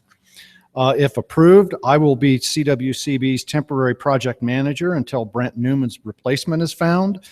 The applicant requests $30,000 from the Colorado Basin account, and staff recommends conditional approval subject to the applicant satisfying the funding shortfall. The applicant was unable to attend today's meeting. However, Brent and I are available to take questions or address any concerns you may have. Thank you. I'm sorry, was someone here from the? No, they were. No one's here? Okay. So if it's your pleasure to make a motion on this, it should include not only staff recommendation as printed here, but to add the language that Craig just identified as being conditional upon providing the funding shortfall. Wow. Thank you, Mr. Chairman. I would move that we approve the staff recommendation with the conditions enumerated by Craig. Is there a second? Seconded by Director Yon. Is there discussion on the motion? All in favor of the motion to accept staff recommendation, including conditions as articulated by Craig, please say aye. Those opposed say no. Thank you. Motion carried. 16B. Thank you, Mr. Chair. This is agenda item 16B. It is an action item and is a grant request recommended for approval by the Colorado Basin Roundtable. The applicant and fiscal agent is the new Multa Trina Ditch Company for the project titled North Thompson Ditch Project. The purpose of this application is to fund the replacement of approximately 500 lineal feet of open ditch with the installation of an inverted siphon to repair damage which occurred in 2015. No issues or additional needs have been identified. The applicant and third parties are currently providing a $140,000 cash and in-kind match, which is 87.5% of the total project cost. If approved, I will be CWCB's temporary project manager until Brent Newman's replacement is found. The applicant requests $20,000 from the Colorado Basin account, and staff recommends approval. The applicant, Don Lothan, Vice President of the new Malta Trina Ditch Company, is in attendance, as well as Brent Newman, and we're all available to take questions or address any concerns. Thank you. Questions for Craig? Don, you want to come up and say hi to us? I can pick on Don because he and I grew up together, went to school and rifle together, and were neighbors for many years. Thank you for having me. As you know, I'd probably a little more comfortable in the hayfield rather than talking to you folks. But anyhow, we have, I think, 64 shareholders that's dependent on this water. And we have a short water ditch anyhow on the Malta Trina, and this is just a supplement for us. It's been out for 2 years now, and we really need that water pretty bad. So anyhow, that's about all I need to say. So thank you very much for having us. Thank you, Don. Is there a motion? Director Wells. I also have a question briefly, and that is this USDA funding from the Forest Service? The USDA funding that you received, is that from the Forest? I think that's appropriate since they... Don, come on up to the microphone, would you please? We're working towards $113,000 from USDA. Hopefully we can get that. It's just the piping itself is going to cost at least $70,000. And so that's not including any cement work or anything, no mobilization or anything. That's just the pipe. And I don't know how much it's going to cost us to get that welded together. Numbers are still up in the air on that. We really have a confirmed figure on that, but we do know that that's at least $70,000 right to start with. Not any concrete work or anything. Okay, well, great. Since they clear cut, it seems appropriate that they should help. Since they did the clear cut, it seems to me appropriate they should help you pay for the repair. Yes. So good for you. Yeah. No other questions, so I will move approval of board item 16B. Thank you. Is there a second? Seconded by Director Wattenberg. Is there discussion on the motion? A second by Director Hamel. That's great. Thank you. We need that. Are we ready for the vote? All in favor, please say aye. All opposed, no. Motion carried. Thank you, Don. 16C. Yes, Mr. Chair, this is agenda item 16C. It is an action item and is a grant request recommended for approval by the Gunnison Basin Roundtable. And fiscal agent is the Surface Creek Ditch and Reservoir Company for the project titled Eagleson Dam Outlet Repair Project. The purpose of this application is to assist the ditch company's efforts to repair the dam's outlet pipe, which after video inspection exhibited corrosion and leakage. While the outlet pipe is corroded and leaks, it appears to be structurally intact. Therefore, the rehabilitation efforts will consist of lining the existing pipe using a cured-in-place liner. No issues or additional needs have been identified. The applicant is providing $31,947 cash match, which is 40% of the total project costs. If approved, I will be CWCB's temporary project manager until Brent Newman's replacement can be found. There's a few more of these. Yeah. Can he be replaced? No. So he gets to take these projects with him. The applicant requests $46,911 from the Gunnison Basin account, and staff recommends approval. The applicant, Bob Morris, director of the, on the board of directors of the Surface Creek Ditch and Reservoir Company, is in attendance, as is Brent and I, and we're all available to take questions or address any concerns you may have. Thank you. Okay, let's invite up the representative if you want to say something.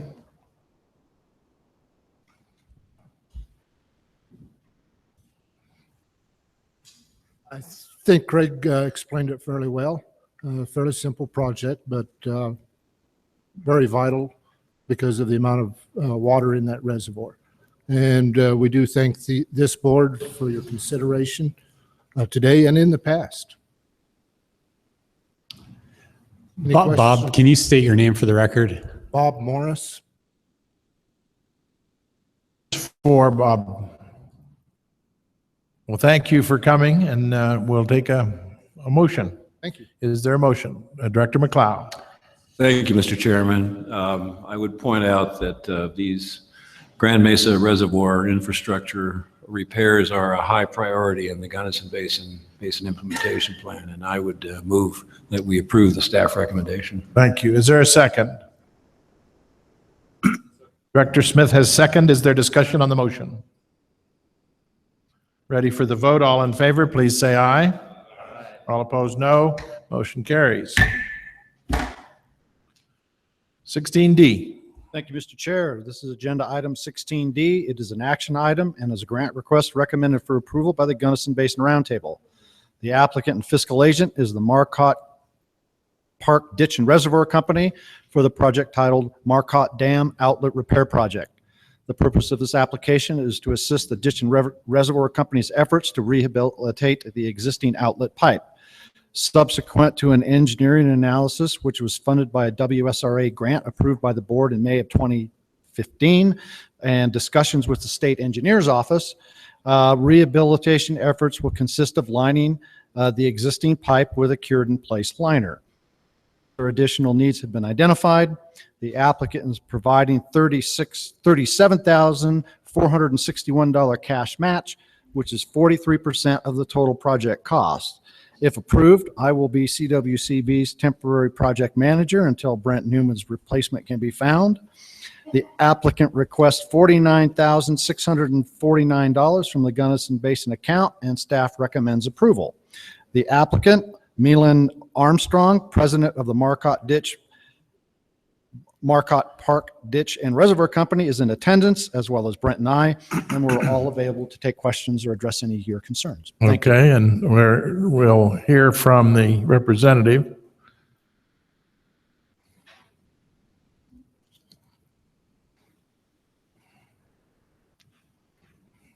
Distinguished Chair and board members, directors, I am Milan Armstrong, and I am the president of the Marcotte. And I thought it was fitting that I come with a hat in my hand. I would like to say that we're trying to coordinate some of this effort with Bob Morris and the Surface Creek Reservoir Company, in that we may be able to get the same contractor to come up on 3 or 4 different projects and hopefully save on mobilization and some other things. That'd be great. The Reservoir Company has about 22 shareholders, and I was here earlier and heard some of your discussion, and so I should point out that I am a board member and a shareholder, and therefore I need to recuse myself if I am asked to vote on this at all. Anyway, thank you very much for your consideration. Thank you for being here. Any questions or comments, or are we ready with a motion? Director McLeod. If there are no questions from the board, I would move that we approve the staff recommendation. Is there a second? Seconded by Director Smith. Is there discussion on the motion? All in favor, please say aye. All opposed, no. Motion carries. 16E. Thank you, Mr. Chair. This is agenda item 16E. It is an action item and is a grant request recommended for approval by the Gunnison Basin Roundtable. The applicant is the Chavano Conservation District for the project titled Ditch Mapping of the Kelowna Area. The purpose of this application is to assist the Conservation District's GIS mapping efforts in the Kelowna area. Digital mapping of irrigation ditches and documentation of their operation is required by the Bureau of Reclamation for calculation of salt loads, contributing to salinity in the Colorado River system. These salt loads must be established by the Bureau for a ditch company to be eligible to apply for grants offered through the Bureau's basin-wide salinity control program. Ditch companies in the Kelowna area have expressed interest in applying for the funds through this program to pipe portions of their irrigation delivery canal. However, they are ineligible for Bureau funding until the proposed mapping efforts are completed. Completion of this proposed project will extend Bureau funding eligibility to an additional 12 ditches, including 34 miles of canal. Staff will work with the applicant to assemble a scope of work which meets the criteria for state contracting. The applicant and third parties are providing $5,613 a cash and in-kind match, which is 30% of the total mapping costs. If approved, I will be CWCB's temporary project manager until Brent Newman's replacement is found. The applicant requests $13,650 from the Gunnison Basin account, and staff recommends approval. Unfortunately, the applicant and their representative is unable to attend today, but Brent and I are both available to take questions or address your concerns. Thank you. Okay. Director McLeod. Thank you, Mr. Chairman. If there are no questions from the board, I would move that we approve the staff recommendation. Seconded by Director Smith. Is there discussion? All those in favor of the motion, please say aye. Those opposed, no. Motion carries. 16F. Thank you, Mr. Chair. This is agenda item 16F. It is an action item and is a grant request recommended for approval by the Southwest Basin Roundtable. The applicant and fiscal agent is the Bower Lake Water Company for the project titled Jackson Lake Bower Lake No. 2 Ditch Upgrade Project. The purpose of this application is to assist the Bower Lake Water Company in funding their efforts to replace a diversion dam, head gate, conveyance pipe, and partial flume in the Bower Lake ditch. The existing 36-inch conveyance pipe will be replaced with approximately 100 linear feet of 53-inch elliptical pipe, and both the Jackson Gulch ditch and the Bower Lake ditch will undergo additional cleaning, grading, and berm work to improve water efficiency. These facilities are used to irrigate over 1,200 acres of land that produces grain, produce, alfalfa, and grass used for hay and pasture. Alfalfa and grass is used for hay and pasture land. No issues or additional needs have been identified. The applicant is providing $3,000 of in-kind services, which is 5.5% of the total project cost. If approved, I will be CWCB's project manager. The applicant requests $55,000 from the Southwest Basin account, and staff recommends approval. Don Jans, Secretary of the Bower Lake Water Company, is in attendance, and we're both available to take questions or address any concerns you may have. Don, you want to speak to us?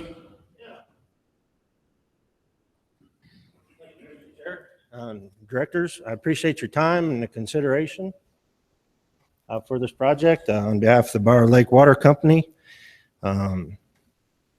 It's been a pretty long road anyway to get here, and so we're looking forward to it and looking forward to increasing our water efficiency down there. Sure. Our area. Thank you. Any questions for Don?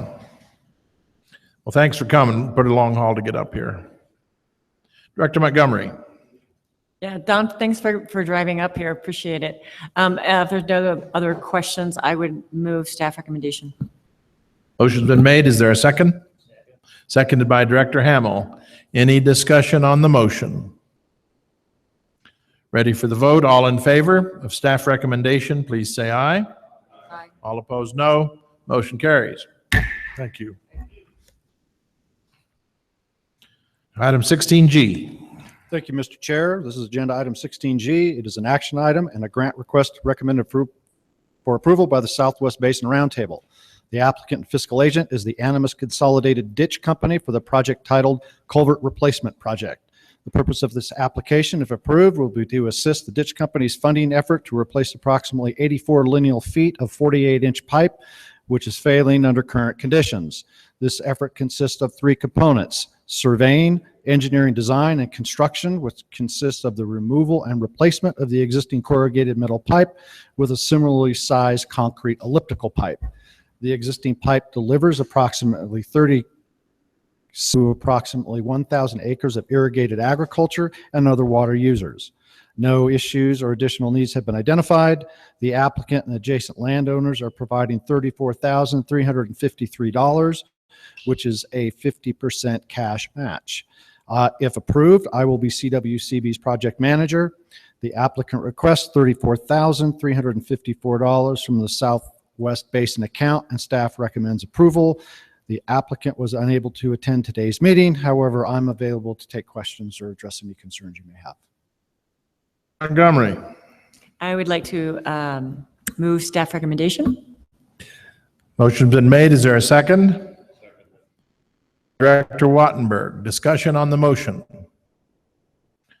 All in favor, please say aye. All opposed, no. Motion carries. Thank you, Craig. Is that it? One more. Oh. Okay, I didn't dig far enough. This go was ahead. You probably received hard copies this morning on this one. It was sort of a moving target until Brent and I nailed it down on Monday. So we got the appropriate documentation so that we could provide you with the staff recommendation.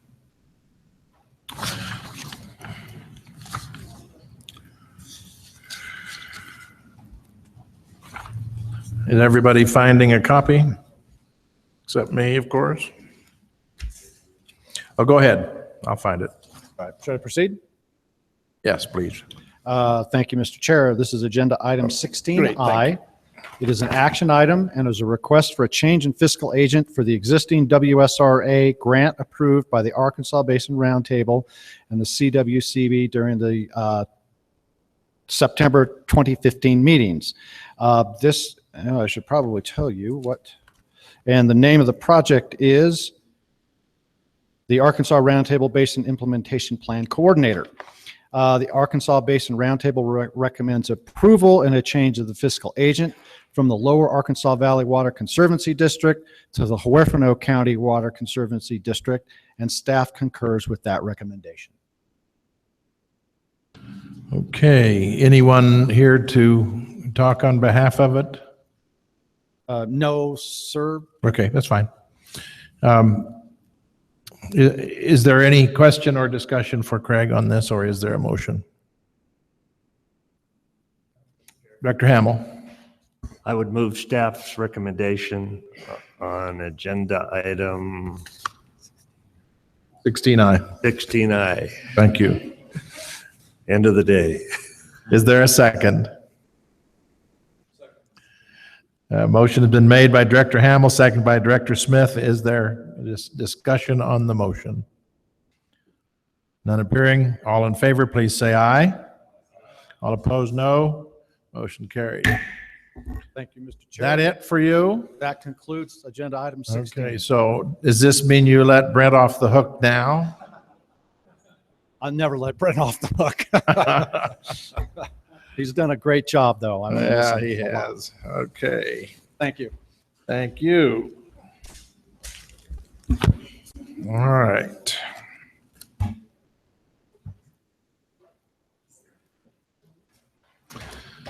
So we're ready for item 17, Wild and Scenic Rivers Update. And it's Linda. Go ahead, please. This is Linda Bassi with the Stream and Lake Protection Section for agenda item 17, Wild and Scenic Rivers Update. Before we address section G of the memo and the staff recommendation, just wanted to point out that sections A through E are either updates on stakeholder groups working toward alternatives to wild and scenic on their activities. E D and E are updates on BLM and U.S. Forest Service activities regarding resource management plans. F is a summary of a final resource management plan that came out, and Suzanne and I are both available to answer any questions you have about those updates. And then the last section of the memo, section H, is about the formation of the Deep Creek Stakeholder Group. And this is a different kind of stakeholder group because this group is working to actually request designation of Deep Creek as a wild and scenic river. And it's a group comprised of conservation groups, local governmental entities, and it's different from what we've seen before. And just wanted to preview that at the September board meeting, we're arranging to take the board up to an overlook that is just has a fantastic view of Deep Creek, and some people will talk to you about it and what the outstandingly remarkable values are.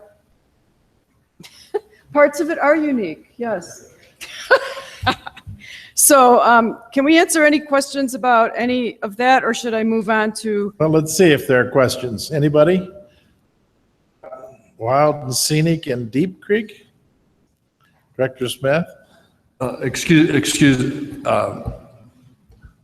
excuse me, Mr. Chairman, but at this time of the day and unique came to my mind about what we're talking about here. So I apologize for the interruption. Oh, that's all right. You're forgiven. All right.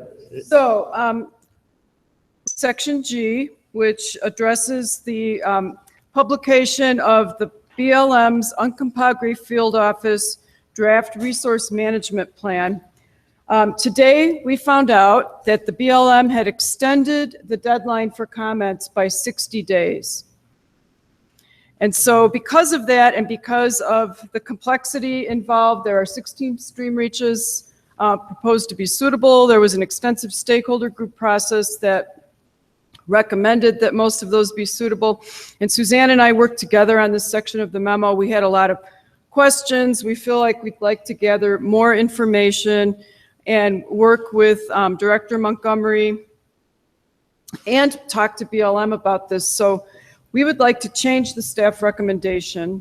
And can I go ahead and tell you what the new staff recommendation is? Would you please? Sure. In light of the fact that BLM has extended the deadline for comments on the Uncompahgre Field Office Draft Resource Management Plan, staff recommends that the board postpone discussion of the resource management plan and direct staff to prepare a comment letter for the board to consider at its September meeting.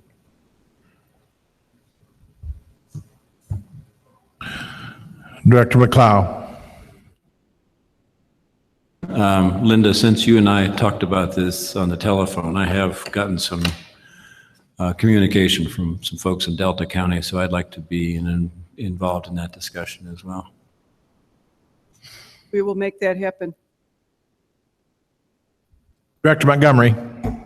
Yeah, I'm very appreciative to the BLM for the extension, and I'm appreciative to staff for their willingness to take some more time with this.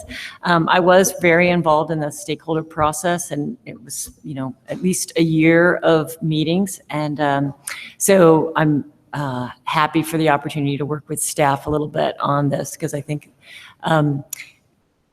as it stands, it is more complex than just 16 rivers with suitability. There's a lot of things to consider here. Okay, thank you. Suzanne, did you have anything before we get to the motion? Okay, anybody else? So I'm not going to try to repeat your motion.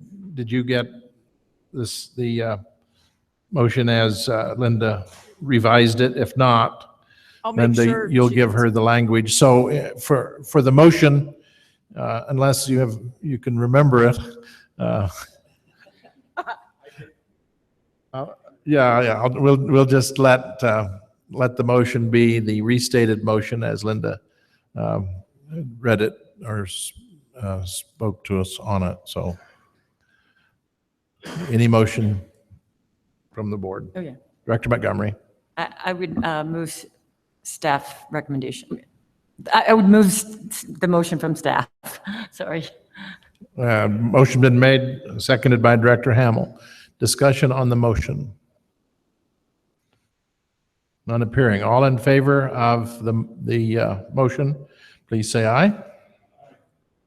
All opposed, no. Motion's carried. Thank you. Thank you.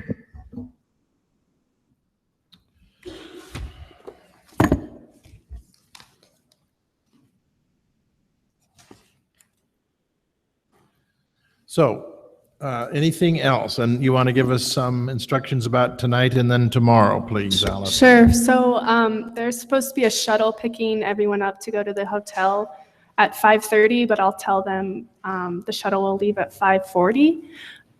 If you're okay with that time, if not, I can extend it. So the shuttle will pick you up out front in the library, and you're welcome to go back to the hotel and change, barbecue, and grab your car. There will not be a shuttle picking you up from the hotel to go back to the barbecue. So it's up to you to decide how you want to get back here. And then there will be a shuttle picking you up at 7:30 to go back to the hotel, or you're welcome to take the bus back. And you're welcome to leave your stuff here, but if it does rain, we're going to have people come inside, so it's your discretion if you want to leave your stuff in here. So this room will be locked overnight, or are you Yes, saying? I'll lock the room. And then tomorrow, the board meeting will begin at 9. And there will be 2 shuttle services. I don't remember the times off the top of my head, but they're in your email somewhere. So that's all I have to say. Can we just go to the barbecue from here? Yeah, no, you're welcome to go to the barbecue from here. We just offered a shuttle if you wanted to change. Okay, so the shuttles for tomorrow morning is 8:20 and 8:35. Thanks, Alan. And the beer is on the way. Do we have anything else before we recess till tomorrow? Okay, so we are in recess until 9 o'clock tomorrow morning right here.